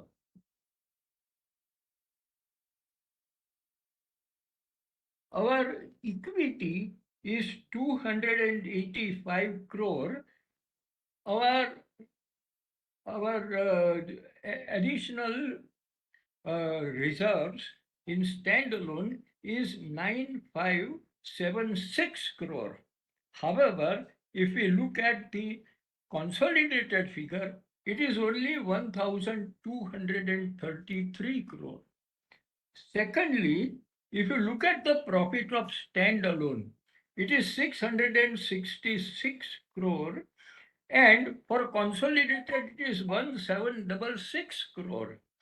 And similarly, a number of related data regarding earning per share on standalone and consolidated, somewhere it gives conflicting results. In the previous year it was more, now it is less, etc. So my request is that kindly elaborately explain such parts of the balance sheets in your annual report, which will considerably help us, particularly in the board's report. Then I would like to refer to a number of legal cases which are pending. These cases are going on for several years, and very often we feel that this is likely to turn table of our company's working and the results. And look at them. You have been fighting for these cases, as you rightly said, right from the inception. And on all 4 counts of such cases, we are defending ourselves. Some of there we are getting good results. Some are kept pending by the government departments. Perhaps cost does not matter to them, but it does matter to us. But anyway, my congratulations for patience and perseverance in retaining our rights. And particularly, I would like to ask 2 questions in this connection. Reliance Jio was to pay us 73 crore of rupees, and our continuation of our service was based on that. Have we received this payment from Reliance? And similarly, I would like to know who are the 2 main legal experts who are presenting our case in various courts, Supreme Court, various regulatory authorities. I'm sure we must be engaging services of a number of them. But can you tell us 2 of the most prominent who are trying to work for us in this field? And are we likely to take advantage of the election which is coming up? Government will be in the mood of settlement of various pending disputes. Sir, my next question is regarding the asset utilization. you have given an excellent idea about employee utilization figure, which is one of the highest in the industry. So what I would like to know, what is the asset utilization? And on the same subject, our attrition rate has gone down from about 24 to 22. However, what efforts are we making in getting these rates reduced as far as possible? My next question is regarding what we learn as an ordinary citizen or investor, that government has announced various schemes on digitalization, on benefits to the society at large, benefits for women, all based on digitalization or based on our telecommunication businesses. So I would like to know in which way we are playing the role, either directly or through various agencies, to get maximum advantage of these government approach. And in particular, are we enjoying directly or indirectly benefit under PLI scheme, which is also announced for the same purpose in a very big way. Sir, my next question is regarding acquisitions and mergers, which we are doing on a regular basis. Sir, what I would like to know, that synergies we may be obtaining almost immediately. However, complete integration may take some time. So, sir, may I know whether this integration of recent acquisitions have taken place already or not? And today it was disclosed, or at least I came to know, about the Kalaira. May I know whether this is a listed company? And similarly, any other listed company we have acquired or we are likely to acquire in the times to come. Sir, my next question is regarding related party transactions. Sir, our managing director has given an excellent presentation about how we are working with our clients, with our various technologies, etc., etc. However, we would like to know in particular how we are taking advantage of all our related companies engaged in telecommunication like Nelco, Tata Elxsi, Tejas, Tata Tele Maharashtra Limited. All this put together, what result it is likely to give in the times to come, maybe in the next 2 years or 3 years. I am sure they are all connected and likely to give us excellent result. And before I end, I must appreciate the cooperation of our secretarial department, which is a good link between the shareholders on the one side and the management on the other. With all this, I wish our organization all the best, which is our way of life, and I am sure the vision and the goals which you have set, you will definitely achieve at an accelerated pace. With all this, my pranams to all of you. Thank you, Mr. Mahadevia. Our ninth speaker for the day is Mr. Naveen Botra. Mr. Bothra, could you kindly unmute your microphone and speak? Yes. Naveen Bothra, pleasure attending the 37th AGM of Tata Communication from Delhi. First of all, a very warm greetings to our chairperson, Madam Renuka Ramnath ji, MD Lakshmi sir, NGS sir, the other distinguished board members, and the management team. I would like to congratulate the team Tata Communication for various awards and recognitions during the year, as well as for achieving the highest ever profits in company's history. Congratulations, Lakshmi sir, for outstanding transformation of our company Tata Communication in last 4 years. Complete transformation through reimagined strategy you talked about in your presentation. We we highly appreciate all these transformations taking place at Tata Communication Limited. The integrated annual report gives a detailed outline of our six capitals of the company. Kudos to the secretarial team and finance teams for such a nicely prepared annual report. Uh, Madam, I have the following points for your consideration. I would like to skip my first question regarding the double-digit revenue growth because it has been talked about by yourself as well as Lakshmi sir. So I would skip that one. Second one is regarding our acquisition of Kalera. The theme of our this year's annual report is empowering hyper-connected ecosystems through a digital fabric. So my query regarding this is if you can share your insights as to how our recent acquisition of this Calera will fit into this hyper-connected ecosystem theme and how we are going to scale up this business not only in India but also internationally at an accelerated speed. Accelerated. And second one is regarding the 5G opportunity, 5G network opportunity. In Lakshmi sir, in his message to shareholders, has already said that recognizing the immense potential of 5G, we are making strategic investments in this area, and also have recently launched private 5G Global Center of Excellence in Pune also. So my query in this regard is to know how we are exploring the opportunities, what we are exploring the opportunities of setting up 5G networks for other customers also, as well as our company making any partnerships with any other Tata Group companies to fully harness this humongous potential opportunities in the 5G arena. Your views will be highly appreciated, madam. And regarding my third query is regarding usage of generative AI.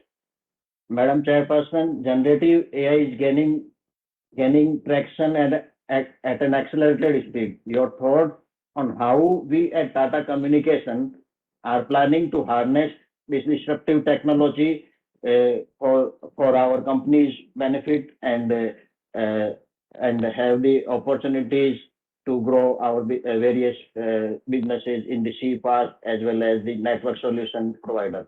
And to conclude, in Lakshmi Sir's message to shareholders, we have said that we have set up regarding cyber security, we have set up a dedicated cloud SOC in UAE. So kindly enlighten us on the possibilities and opportunities in this cyber security space in India as well as in other geographies for Tata Communication. To conclude, I wish the management team led by Lakshmi sir and all the very best in the accelerated growth journey which you have talked about that we will be achieving. We will be trying very hard to achieve the data revenue doubling in next 4 years. So wish all the very best. And I appreciate the efforts of our secretarial team, Jubinji, and his colleagues for coordinating flawless participation in this virtual meeting. And I propose a vote of thanks to the board. Thank you very much. Thanks. Thank you, Mr. Potra. 10th speaker for the day is Mr. George John and Mr. Purun Jewali from EQ India Fund. Hi, a very good afternoon to the respected members of the board and fellow shareholders. I'm George John. I represent EQ India Fund of Equity Intelligence and our PMS clients, and we have been invested in your company for quite some time now. We believe the reimagined strategy will pay off in a big way in the years to come. The guidance of doubling the data revenue in the next 4 years is an exciting prospect indeed. The annual report has provided great detail with respect to the use cases of the incubation portfolio, especially the connected solutions. Now, in light of the recent acquisitions in the data segment, what is your vision for the incubation portfolio in the next 4 years? Would the growth in the incubation segment be through M&As or organically? And what percentage of data revenues is it likely to contribute?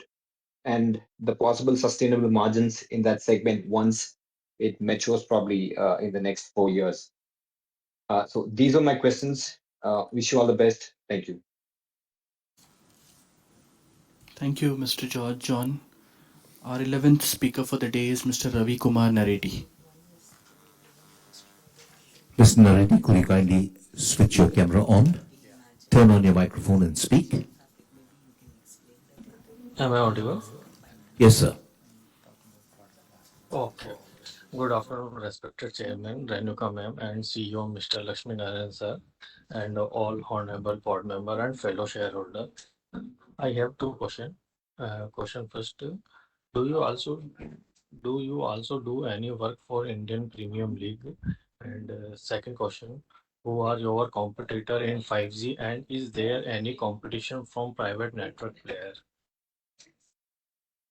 Thank you, sir. Thank you, Mr. Naredi. Our 12th speaker for the day is Mr. Vinay Bide. Mr. Bide, if you could kindly switch your camera on, turn your microphone on and speak. Hello, am I audible? Yes, sir, you are. Fine, I'll start. Chairperson Renuka Ramnath, CEO Mr. Lakshmi Narayan, directors present at today's AGM, company executives, shareholders, good afternoon to you all. At the outset, let me thank, Renuka Madam, as well as, our CEO Mr. Lakshmi Narayan, for the perspective on the business and the various issues, that you have dealt with at the start of the meeting. I have gone through the annual report and I'm extremely glad to note the improved working for the financial year 2023 for the consolidated results in the form of better revenues and higher profit after tax. Now, for a better understanding, I have a few questions listed out for which I would seek an elaboration from you. The first question is from page number 34 of the annual report. On this page, we have shown data revenue breakup. We have shown core connectivity to be contributing 68% and data to be contributing 32% of the revenues. The question here is that, could you give us the typical margin brands, the margin bands in both of these verticals, that is core connectivity and data, as well as some idea of the future trends in terms of revenue contribution for both these verticals. So that was question number one. For question number two, I request you to refer to page number 360, which is dealing with the segmental results. On this page, we have shown the revenues from voice services, that is VS, to be 2054 crores, leading to a revenue of 301.37 crores this year, whereas for last year on turnover of 2286 crores, that the profit or the result was 120 crores. The question here is that, what were the three key reasons for these improvements? For the third question, I would request you to refer to the subsidiaries of the company. Earlier shareholders have had some questions regarding the subsidiaries. I have two questions to have from the subsidiaries, which are listed on pages number 431 and 432 of our annual report. Now, one key area of concern is the results of Tata Communications Canada Limited, which, as per the sheet here, shows a share capital of 604 crores and accumulated losses, that is against reserves, negative of nearly 2,500 crores. And if I see the profit contributed by this Tata Communications Canada for this year, there is hardly any profit. So the logical question that comes here is that, what is the reason for the non-performance of Tata Communications Canada, and how long is the management intending to continue with this business so that it contributes to the meaningful performance of the company? That is one subsidiary. For the second subsidiary, I request you to refer to page number 432, subsidiary number 41. Now, this is Net Foundry Incorporation, which according to my memory is a recent business that we have started. So here, if I see, the accumulated, losses are already 329 on a loss of nearly 124 crores this year. So can you tell us what is the management perspective for turning around, this particular business of Net Foundry so that it contributes meaningfully and is not a drag on the company's performance? And finally, I must say that page number 51, we have listed out of string of awards which the company has won. I congratulate the company for all these awards. And finally, last but not the least, I must thank Zubin, Ridhi, and all the team members for making participation in this meeting in every form a very smooth affair. I will close with best wishes to the directors and employees. I thank you, sir, for giving me an opportunity to speak. Thank you, Mr. Pede. Our 13th speaker for the day is Mr. Yusuf Rangwala. Ms. Rangwala, if you could kindly switch your camera on, turn your microphone on and speak.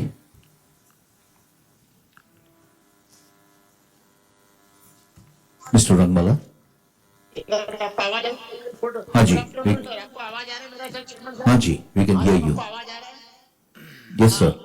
First तो sir अपना लक्ष्मीकांत नारायण साहब आपको sir सब प्रणाम नमस्कार और madam आपको भी मेरा सब प्रणाम नमस्कार सर डायरेक्ट पॉइंट पे आऊंगा एनुअल रिपोर्ट 426 पेजेस अपना company secretary Zubin Adil Patel sir उनको जितना धन्यवाद दो कम है सर उन्होंने बहुत अच्छी बैलेंस शीट बनाई sir very excellent very colourful and very knowledgeable sir around 420 pages ka balance sheet hai very excellent dividend 21 rupees on face rupees of 10 sir I would like to when was the last bonus given sir I would like to visit 37th annual general meeting when we can accept a bonus from your side if possible after the Diwali if you keep a small get together sir Lakshmikant sir आपसे मिलना चाहता हूं sir और madam आपसे भी if you keep a small get together at the office so that will be a humble request nothing more to add I end my speech praying the God and nothing more to add we are having a PS अपना 63 rupees है आपने अच्छा dividend दिया है sir ये दिखाता how you caring for a shareholder very good services sir I am very happy with our Zubin sir उनके लिए एक शेयर पेश करना जुबिन सर के लिए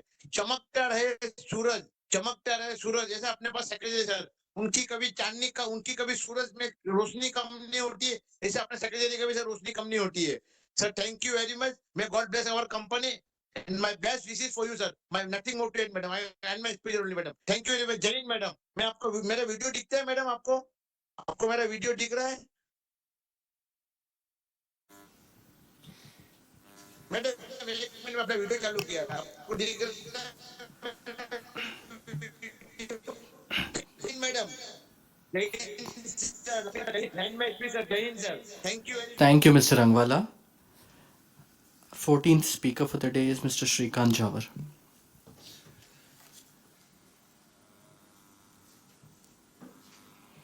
Mr. Jawad, if you could please turn your camera on as well as your microphone. We can hear you, sir. Hello. Hello. Hello, sir, we can hear you. Please go ahead and speak.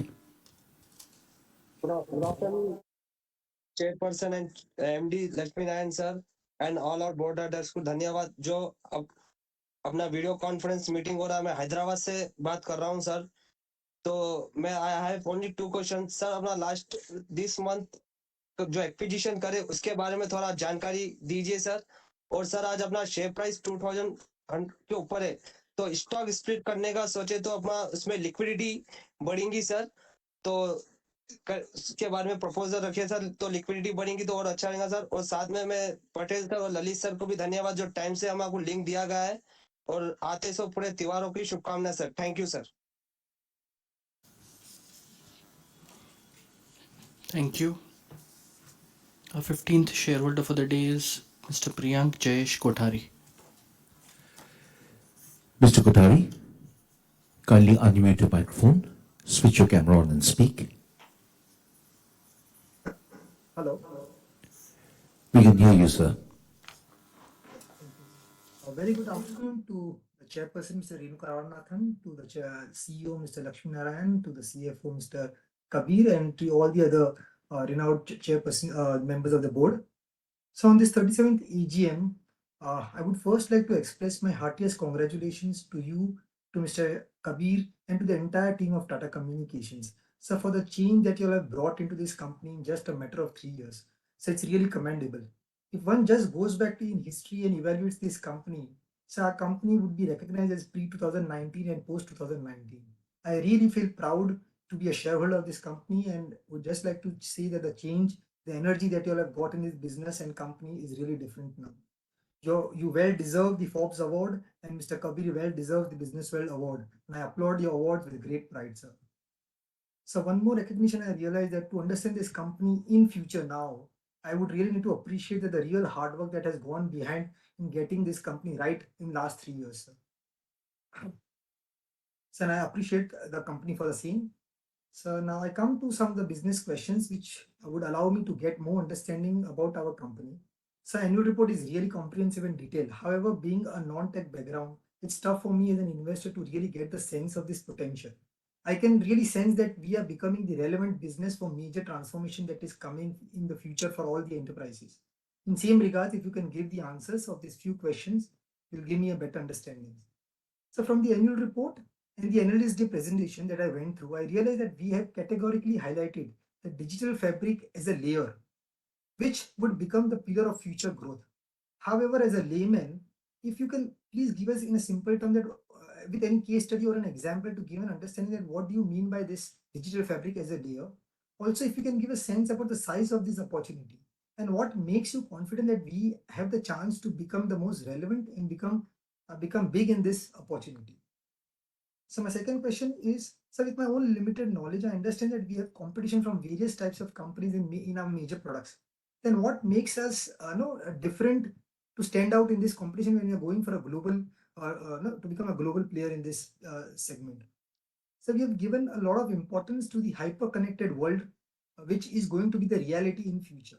So first, if you can give some real-time example of what do you mean by hyper-connected world, and if you can also talk about our role in this space and how would this become the opportunity for us.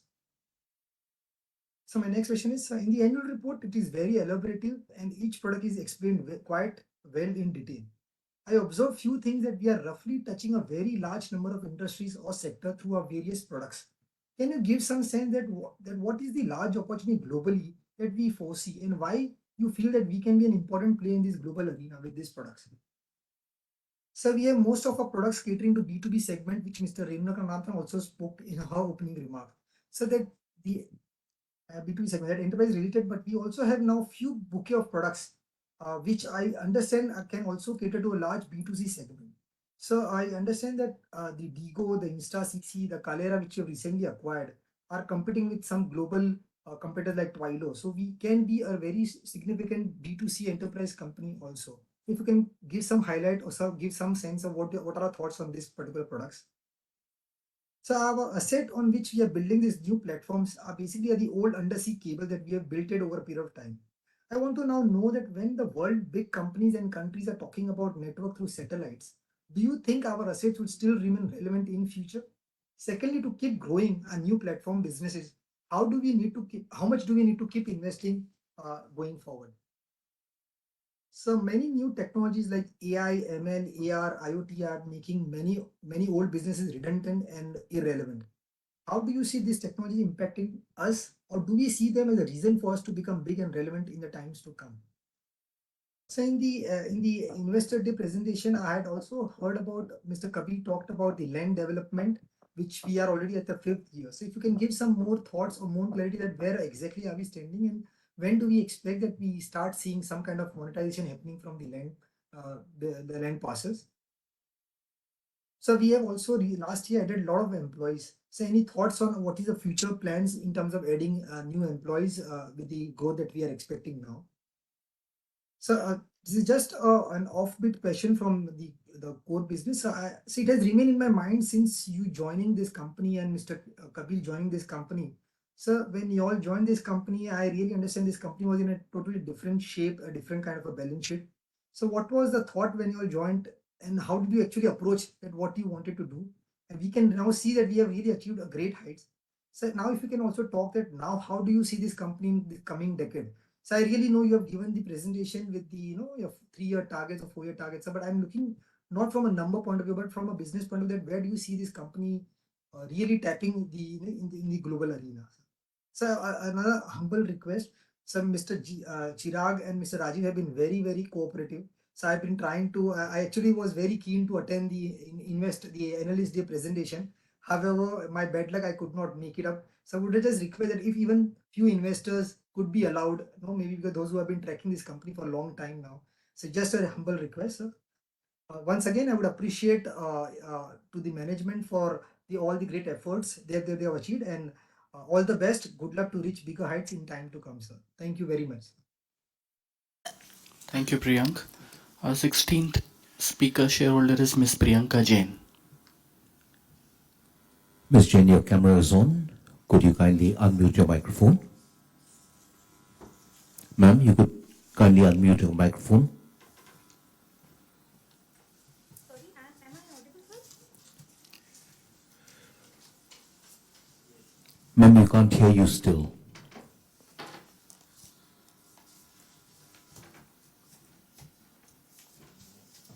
Am I Yeah, audible, sir? Yes, sir. Yes. Now you are now audible. Okay. Namaskar, Renuka Madam and Lakshmi Narayan sir. Myself, Priyanka from Delhi. Thank you for giving me opportunity for this meeting. And this is my great honor, ma'am. And this is my first time I'm speaking in front of you, honorable person. And I have not as such as, matlab, little I'm nervous as well. First of all, I would like to appreciate the fact that all the corporate department, all the member of corporate department, they're so cooperative, they're so supportive, and they all, whenever I ask any query and any question, they instantly they give the positive response to me. And about this company, ma'am, the company has shown growth and revenue increasing day by day continuously, and you're declaring dividend so good in this year, and I wish you give I wish it goes high, and I always uh, dividend high give to what would I say, I'm so nervous about to Galia. I would request to kindly update about your future plan and business plan and strategy time to time. Update us. And lastly, looking to the revenue and profitability, I request Renuka Madam and Lakshmi Narayan sir consider the bonus as well, ma'am. That's it, and nothing as well. Thank you so much for this opportunity given me. Thank you. Thank you so much. Thank you, Ms. Jain. Our 17th speaker for the day is Mr. Dinesh Bhatia. Mr. Bhatia, if you could kindly switch your camera on, turn your microphone on and speak. Hello हाँ मेरा आवाज़ सुनाई देता है हाँ sir जी. अभी video भी किया है Yes, sir, we can see you also. First तो मैं रेणु जी आपको और लक्ष्मी नारायण जी को और आपका एंटायर टीम को कॉन्ग्रेचुलेसन कहूँगा कि बहुत बढ़िया बहुत अच्छा रिजल्ट है आप लोग की बहुत अच्छी मेहनत है वो हमारी बैलेंस शीट पे रिफ्लेक्ट करती है बहुत बढ़िया आप लोग कंपनी के पीछे मेहनत करते हैं हमें डिविडेंड भी जो आपने अच्छा दिया उसके लिए भी मैं आपको ने आपका टीम को कांग्रेस कहूँगा थैंक यू कहूँगा कि बहुत अच्छी बात है आप लोग बहुत तरक्की कर रहे हैं हमने जो अभी ये मंथ में 10 तारीख को आपने जो बीएससी को दिया वो भी देखा कि हमारी जो एक कंपनी जिसमें हमारा 58.1% था OSSE फ्रांस की कंपनी थी जिसमें हमारा 58.1% था आपने बाकी का जो रिमेनिंग पार्ट जो था वो पूरा लेके हम 100% हमारी सब्सिडी बना दी उनको ये एक बहुत बढ़िया एक्सलेंट काम किया है क्यों हम देखते हैं कि उसमें आपने जो दिया है कि उनका जो रेवेन्यू जो था वो 109 करोड़ या आखा साल का जो 2023 में 109 करोड़ उसका रेवेन्यू हुआ है तो ऐसी कंपनी आपने 99 करोड़ एडिशनल डाल के जो परचेस एक्विजिशन कर लिया वो बहुत बढ़िया काम कर दिया बहुत अच्छा है हमें लगता है इसके कारण हमारा थोड़ा नेक्स्ट ईयर में थोड़ा मुनाफा भी ज़्यादा आएगा और आप लोग जो कर रहे हैं एक से बढ़ के एक चीज़ कर रहे हैं क्योंकि हम जो देखते हैं कि आपने जो दूसरा भी जो कंपनी एक जो है स्विच करके स्विच को भी आपने पूरा ले लिया हमारा कंपनी में, वो भी एक बहुत बढ़िया काम हुआ जिसके कारण हमारा मुनाफा बढ़ते ही जा रहा है। खाली मुझे एक चीज समझना था कि लास्ट ईयर हमने जो Tata communication sold entire 67% stake Neotel PTY, तो उनका हमें 3,978 करोड़ रुपीस आया था हमें। फिर भी हमारा डेप्ट जो हम देखते हैं कि काफी डेप्ट है।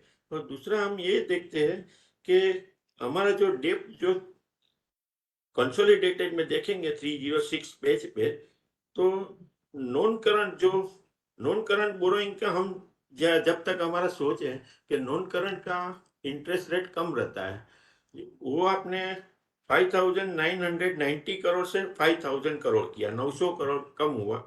लेकिन जो करंट बोरोइंग जो है, जो करंट में आई थिंक इंटरेस्ट ज्यादा रहता है, वो बड़ा आया है। वो लास्ट ईयर हमारा 1,905 करोड़ था, उसके बदले 2,524 करोड़, 600 करोड़ बढ़ा है करंट में।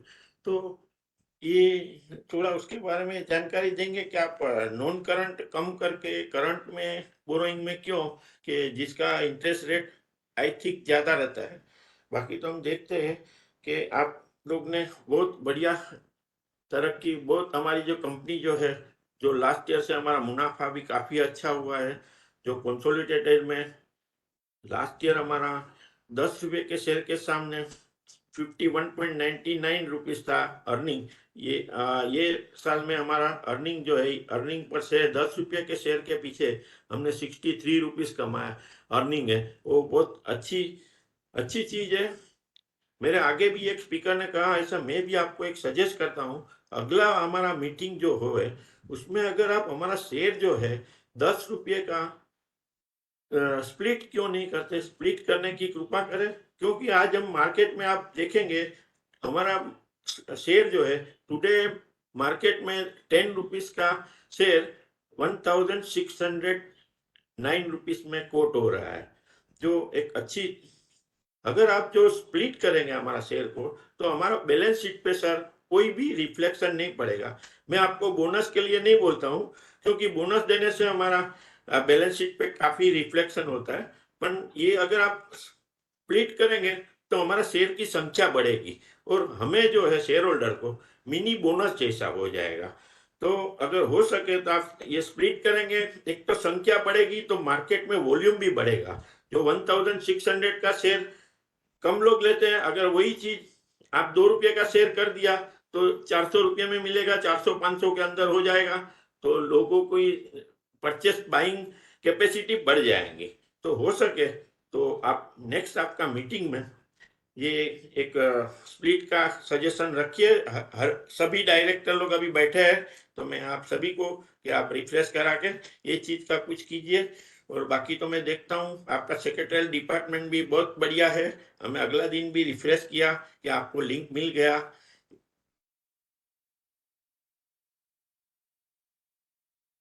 तो मैं आपका सेक्रेटरी डिपार्टमेंट को भी थैंक्स करता हूँ कि वो भी जैसा आप हमारा शेयर होल्डर की सोच रखते हैं कि हमारे शेयर होल्डर को ज़्यादा से ज़्यादा लाभ मिले, ऐसा आपका जो सेक्रेटरी डिपार्टमेंट भी हमारे लिए अच्छा जो रखते हैं रिलेशन, वो एक अच्छी बात है। मैं हर एक रिजोल्यूशन में सपोर्ट करता हूँ। All the best, thank you. Thank you. Thank you, Mr. Bhatia. Our 18th speaker shareholder is Mr. Rajesh Chainani. Mr. Chairnani, if you could kindly switch your camera and microphone on Sir, and am I speak. audible? Am I We can audible? hear you, sir. Yes, sir. Yeah, respected Chairperson, Ms. Renuka Ramnathji, and MD CEO Mr. Lakshmi Narayanji, and a very highly distinguished board of directors, my fellow shareholders. My name is Rajesh Chenani. I'm speaking from Valepala, Mumbai. So first of all, I thank the secretarial department, Mr. Zubenji, for sending the annual report very well on time. Riti for coordinating. Sir, it was I started in the morning at 11, so now I have entered in the afternoon. So I should tell you good afternoon. And really, I had logged out actually. But again, I got a call from the secretarial department. So there's so much concern, for the shareholders. so that they make sure to join the AGM. So I had a lot of questions, but my previous shareholders have covered each and everything, you know. I think nothing is left for me, so I won't bother you a lot. But madam, I had one query. You continue with the VC meeting because you know I just want to say that Tata Communications is not related to India anymore. It is an international company. We are acquiring the companies overseas also. So we are having shareholders not only in India, forget Mumbai, not in India, even internationally we have many shareholders. So at least though they may not be the speakers, but they are at least logged in. So same VC thing. And I just wanted to add something. We had a analyst and brokers meet. We had an analyst meet in Mumbai, which was held in Sofitel. So I just wanted to bring it to the point, you know, when we have our own Taj hotels at Santa Cruz or Taj Lands End, why we are not holding the analyst or brokers meet there, you know? Because in 2021 it was held at Taj Santa Cruz or 2022. So I just wanted to bring to the point, you can at least make arrangement 1 week before or after, you know, so better in our own hotels. And our company performance is very good. I got and nobody is mentioning about the hemisphere property, which we got it through Tata Communications. So even that is trading at 100 rupees. It has touched the high of 230. So waiting for the miracle to happen in that no hemisphere properties. And Mr. Lakshmi Narayan ji, I am holding so long because you made a miracle in Tata Elixir. So now people are just waiting whether Tata Communication or Tejas, one of the companies will become a Tata Elixir. So I hope you know both the companies turn around and become a Tata Elixir for us shareholders. So, and I wish you all the very best. And the festival is a month of festivals. The coming month is a month of festivals. So I wanted to have a few words I wanted to say for the management. फूलों की खुशबू, कलियों की बहार, चांद की चांदनी, अपनों का प्यार, मुबारक हो चेयरपर्सन मैडम आपको, सारे डायरेक्टर्स और शेयरहोल्डर्स भाइयों को आने वाले त्योहार. With this, I wish you all the very best and good wishes for the festive season. Thank you very much, ma'am. Thank you, Mr. Chainani. Our 19th speaker shareholder is Mr. Manoj Kumar Gupta. Mr. Gupta, you have been placed in the meeting. Kindly switch your camera and microphone on and speak. Hello? We can hear you, sir. Hello? Yes, sir. Good afternoon. Good afternoon, respected Chairperson, Board of Directors, fellow shareholders. My name is Manoj Kumar Gupta. I am equity shareholder of Tata Communications Limited. I have joined this meeting from my residence, Kolkata. So first of all, I thanks to our MD and CEO, Mr. Lakshmi Narayan, for the excellent result of the company under his able leadership with his inspirable team. And I thanks to the company secretary and his team to help us to join this meeting through VC. Ma'am, I will not try to repeat the question. This is the 21st AGM under the umbrella of Tata's. Because in 2002 July, that Tata has acquired the company by the disinvestment by the NDA government under the leadership of Mr. Atal Bihari Vajpayee. So this is the 21st AGM under the umbrella of Tata's. So, ma'am, I want to say few words. You have the second valuable property of the Tata Communication in Calcutta.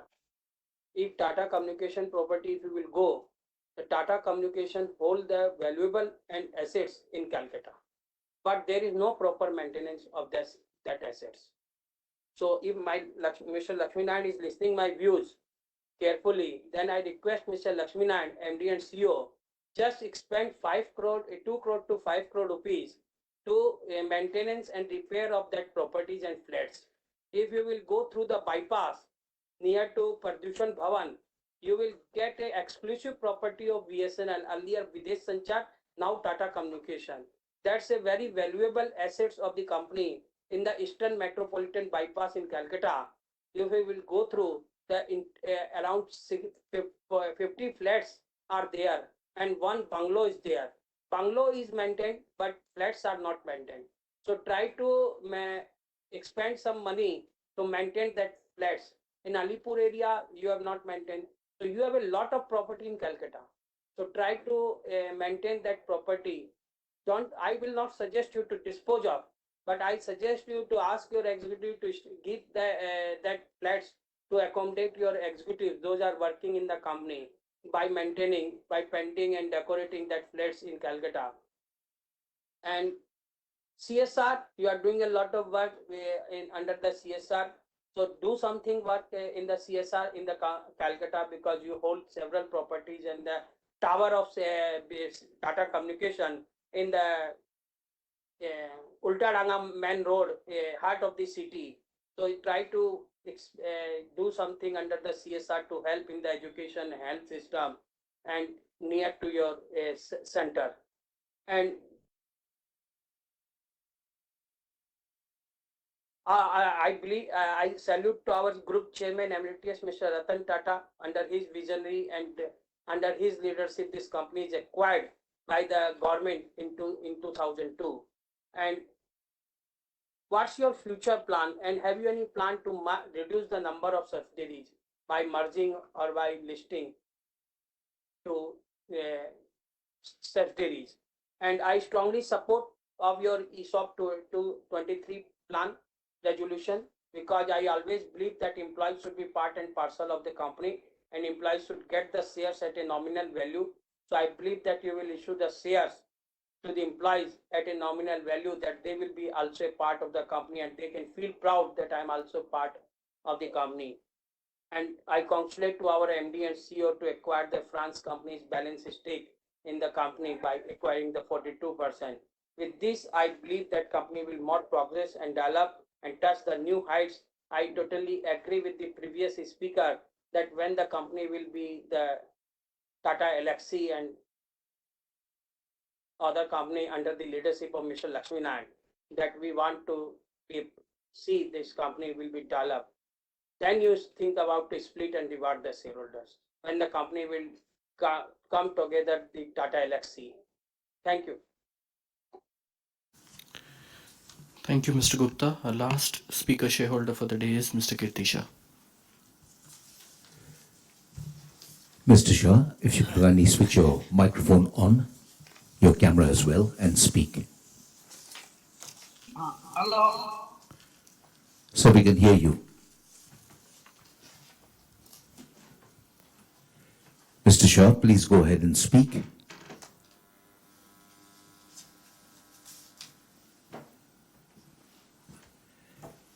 Mr. Shah?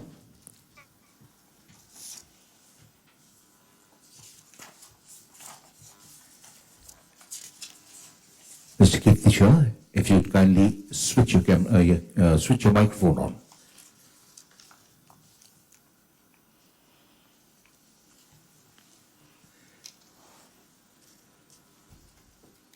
There appears to be a network issue here, so we could, with that, we have invited all speaker shareholders who have registered to speak, and I hand the proceedings back to Mr. Zubin Patel, our company secretary. I request the chairperson and the managing director to respond to the queries raised by the shareholders. Lakshmi. So I would like to thank all the shareholders for coming forth with their questions and suggestions. I've requested the CEO to group some of the related questions and answer them together. If in this process, if you have still not answered any of the questions, you may drop an email to our company secretary and we'll make sure that all of your questions are responded. On the question of splitting the shares and bonus, there have been several shareholders who have alluded to it. We have noted your suggestion, stroke desire, stroke request, and we will discuss it at the board and take action that we believe is in the best interest of all stakeholders. All of you have appreciated the hard work, a quick response, respectful response given by our secretarial department, and also complimented the team, which we have graciously noted. It's also, I think, a very smart idea to keep complimenting the secretarial team so that they always keep you happy. Otherwise, the AGM will not be a pleasant one. I request the CEO now to take all the operating questions, particularly on the strategy and the future of the most recent acquisition. Many of you have asked that question, so if you could just answer them in a combined way. Thank you. Thank you. So let me start from the questions on the product strategy, and there were questions on explaining what the 1330 stood for and the digital fabric. Essentially, the areas that we operate in are the connected solutions, and in connected solutions we have all our Move platform, our IoT capabilities with our LoRa network that we have rolled out, which delivers all the worker safety for mines and factories. The connected solutions is what is helping with connected vehicles, connected cars, with automobiles, as well as the connected solutions for in the airline business, for example, to the crews and the pilots who carry the flight bags to download and upload information on a timely basis in a secure manner and in a very dependable manner. In the connected solution portfolio is also our what we call as industrial connectivity as a service to enable the industry 4.0 in factories. That's a combination of what we are able to deliver with a private 5G or an LTE unlicensed or even a LoRa WAN, or in some cases we are even deploying the Wi-Fi 6 solutions. So all of these solutions put together is what is enabling the Industry 4.0 and other industrial connectivity as a services. So this set of portfolios is what we group under connected solutions. The next portfolio is all about connected experiences, and in connected experiences we have all our collaboration portfolio, which we, using our voice network, that we are able to deliver collaboration services to power up the teams, to power up the Cisco and Zooms for enterprises, and how do you deliver all of this on a managed basis. So that is what we call as a in part of our collaboration service. In the connected experience, we also have now introduced the customer interaction platforms, which comprises of two main components of the platform. One is Digo, and the other is the InstaCC. Essentially, this customer interaction platform is to solve a particular problem that the enterprises face. When they are interacting in the B2C world, when they are interacting with their consumers, that channels of communication is very fragmented today. You might be receiving SMSs, you might be receiving promotions on WhatsApp, you might be receiving calls from banks and other players to promote their products and offerings. And all of these channels are very fragmented. And what we are doing with our customer interaction platform is to converge all these channels of communication that the enterprise needs to have with their consumers, and not only converge them, but we also bring intelligence to that to make it even more contextual. So that is how we are powering up the entire customer experience. This is a part of what they have to build as part of their journey to satisfy their consumers. And there are many examples. One of you have asked for examples of that. There are examples where we are delivering these for food services, food delivery companies. When they have to call their customer, we anonymize the calls, and there are many other workflows that we are building those. So these are examples of our customer interaction platform. So that's the second area of connected experiences. The third area of the fabric is all about connected and agile infrastructure, where we bring all of our next generation connectivity, our core connectivity, our cloud and edge solutions into play there. So that is the connected infrastructure. So this largely the three main parts of the digital fabric, and our effort is to see how we can stitch them all together. The reason why we are saying it's important to stitch them all together is today, again, between the fabric, if somebody is deployed a LAN with Wi-Fi and somebody is having a wide area network, there are convergence of these two happening, whereas the policies, how they are managed today, are again fragmented. Our vision is to see whether all of these can be managed through a layer of software that will bring better visibility and manageability across, whether you are in a LAN or in your factory network or your wide area network, or how you connect to the cloud. All of these, how we can manage all of these in a much better fashion. and in a much more secure fashion. So that's the vision of what we're talking about in Digital Fabric. There was also a question on what we are doing new in the network space. We are continuously investing and modernizing the network to make it more on demand. So we have launched on demand products there. We are making internet a lot more fit for business with several variants of internet that we have launched. Software defined networks, we have invested heavily in that space to both build our services, partner with other OEMs, as well as building our own capabilities to be able to deliver that. And we're also launching our multi-cloud connectivity, which helps to customers to connect across multiple clouds in a software-defined fashion. Similarly, in the security space, and there were questions and observations on how cybersecurity is becoming critical, how people are suffering from spams and so on. So this is becoming a very, very important area, and we focus on network security. We've invested in AI and ML algorithms to make the network a lot more secure. So our network security is fairly robust in terms of how we offer that, in terms of internet and how the edge of the network needs to be more secure as people break out of their branches and homes to the cloud. How do we make that secure? So we're investing in that part of the area in the network security. We've also launched to deliver security from the cloud. So it's called Cloud SOC, where we provide the ability for enterprises to detect and respond to security threats and vulnerabilities on a rapid response basis or near real-time basis. So those are what we call as a cloud SOC, and we deliver that. There were observations on, yes, this cloud SOC is not just in India. We've expanded that in UAE. We have also have a few customers now in Europe. And lastly, it's about IoT security.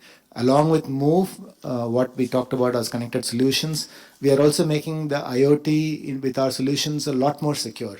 So we have patented platforms called iJura, and along with NetFoundry, which is a zero trust network, we are making the IoT a lot more secure, and there are customers who are taking up on those aspects. Now, the questions on 1330 is more about how we take these to market. Right?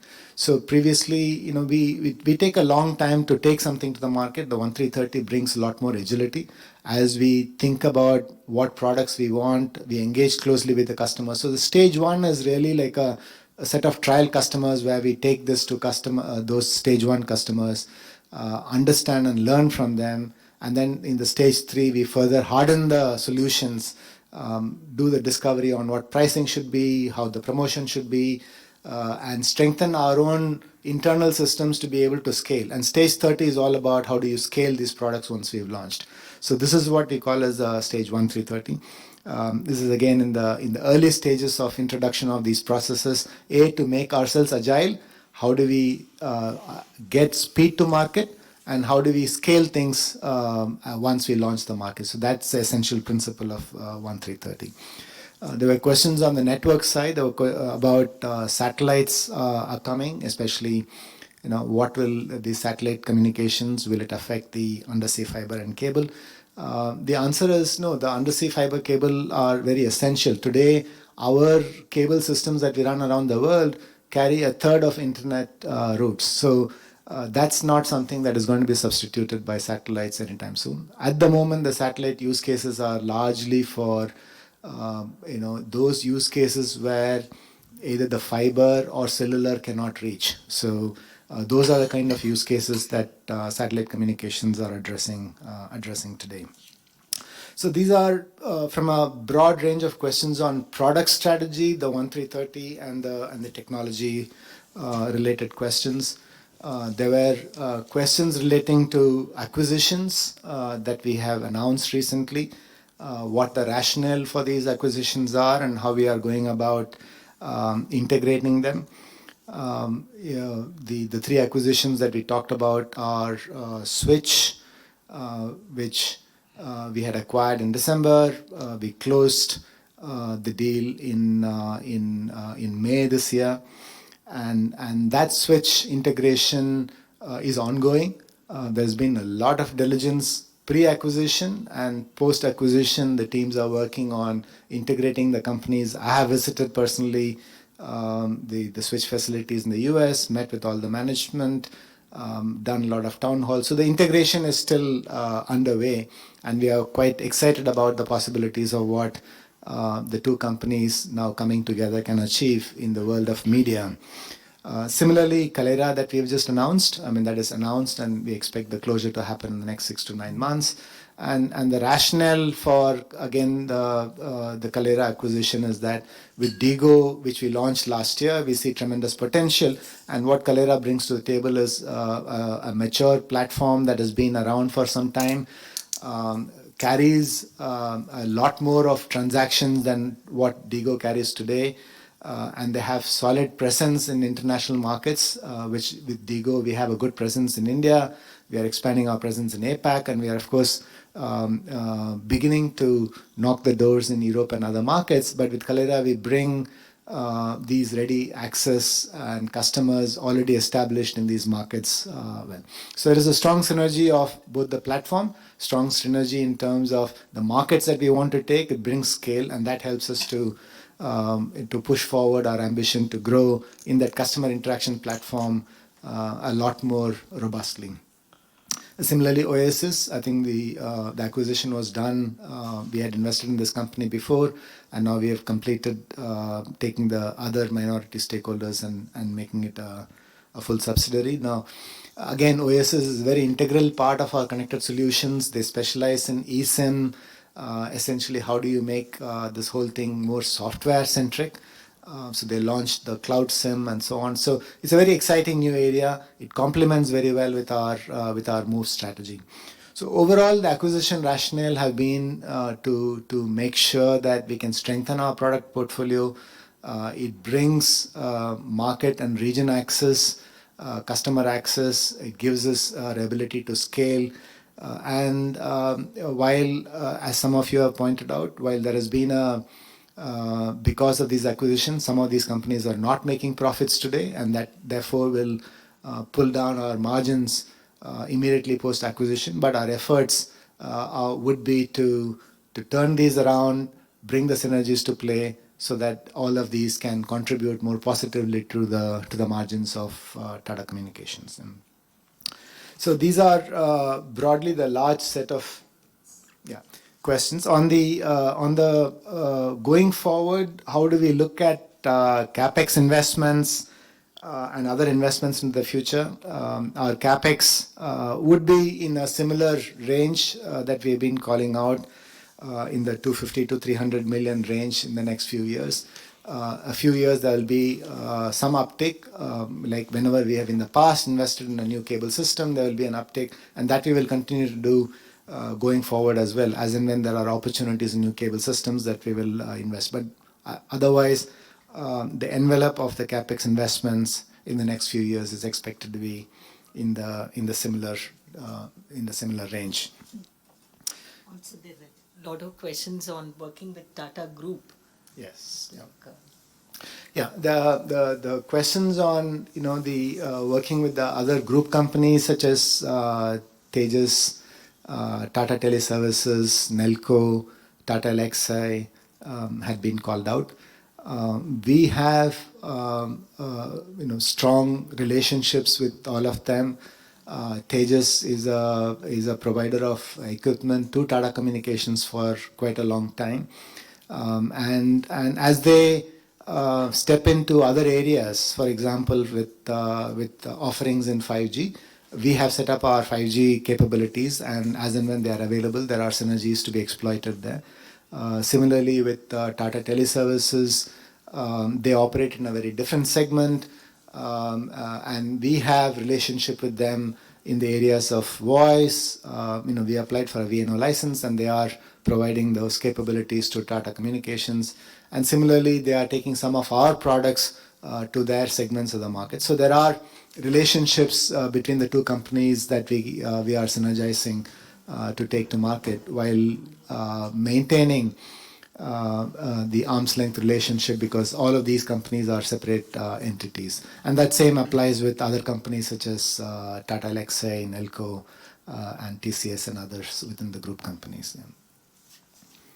You want to talk about generative AI? So similarly, on the technology side, there was a question on generative AI. Now, Gen AI has created a lot of buzz, especially with ChatGPT. We are looking at not just ChatGPT, but other such technologies that leverage the large language models. And the opportunity largely for Tata Communications is one is internally focused to see how we can become more efficient, and our teams are looking at various areas where we can apply such technologies for our own efficiencies. And the second is to see how we can use these technologies for exposing our products. So for example, as part of our digital fabric, we have talked about how APIs are going to be consumed by applications of enterprises. In many areas, as we build platforms, there are use cases where the Move APIs and the DIGO APIs can come together to provide a very innovative solution. For example, in how when somebody is going to book for a EV charging station, how all of these can combine together, the Move platform and DIGO platform can come together. And as we expose these APIs, we are looking at how generative AI can help in companies to come up with, asking a question to say, book me a charging station at this time. So to be able to accomplish this by the applications, we can help them to come up with APIs using Gen AI. So those are some of the areas that we are looking at, and this is immense potential, and we will be continuing to look at how we can use this in our digital fabric. Reliance Geo money we have received. Somebody asked whether we have received the money from Yeah. Geo. So there was a question on some of the legal cases and litigation, and relating to that, there was a question on Reliance Jio outstanding. We have received 73 crores money that was outstanding.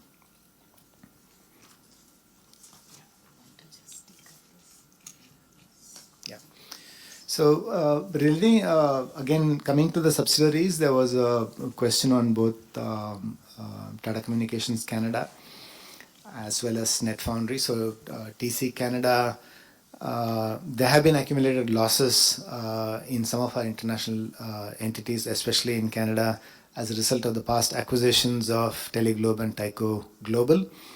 The business is currently profitable, and we keep utilizing these tax losses in our books. The question on NetFoundry, your observation on the losses on NetFoundry are noted. NetFoundry is an incubation.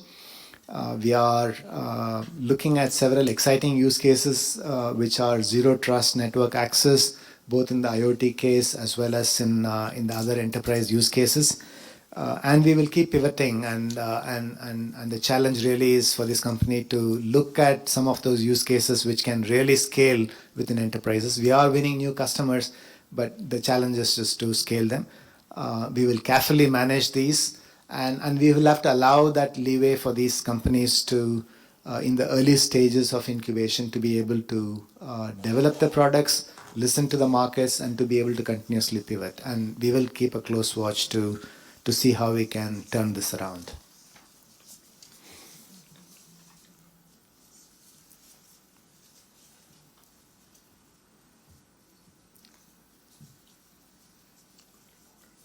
So there was a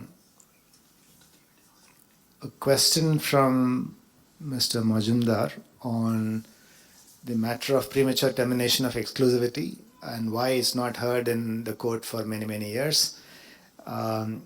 In 2005, we had filed a case against the Union of India before the Bombay High Court on this matter of premature termination of exclusivity.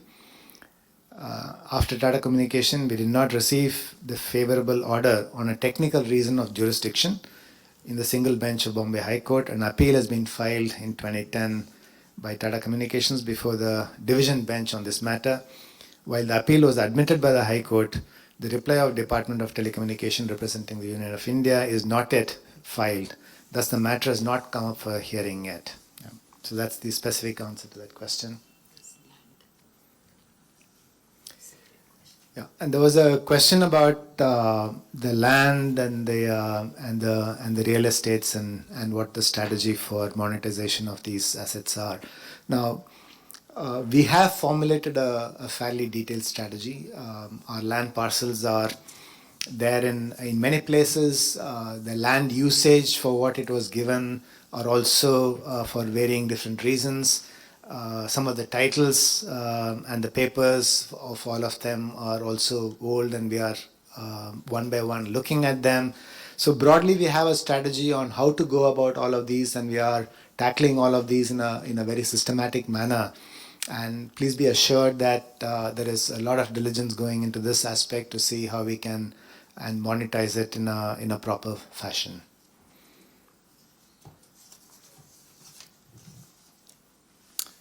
Thank you. I think I covered all the questions. Zubin? Sure. Thank you, Ms. Ramnath and Mr. Lakshminarayanan, for addressing the queries of the shareholders. In case any shareholder requires any further clarifications or has any additional questions, they may write to us on investor.relations@tatacommunications.com, and we will provide a suitable response. The 15-minute period for e-voting is now open. I request shareholders who have not cast their votes to please cast their votes now. I request Ms. Ramnath to close the meeting with a vote of thanks. Ms. Ramnath. Well, thank you all for your active participation. Thanks once again for your support throughout the year, and look forward to your continued encouragement for the management, who will give us very pleasant performance next year as well. And see you next year. Till then, be safe.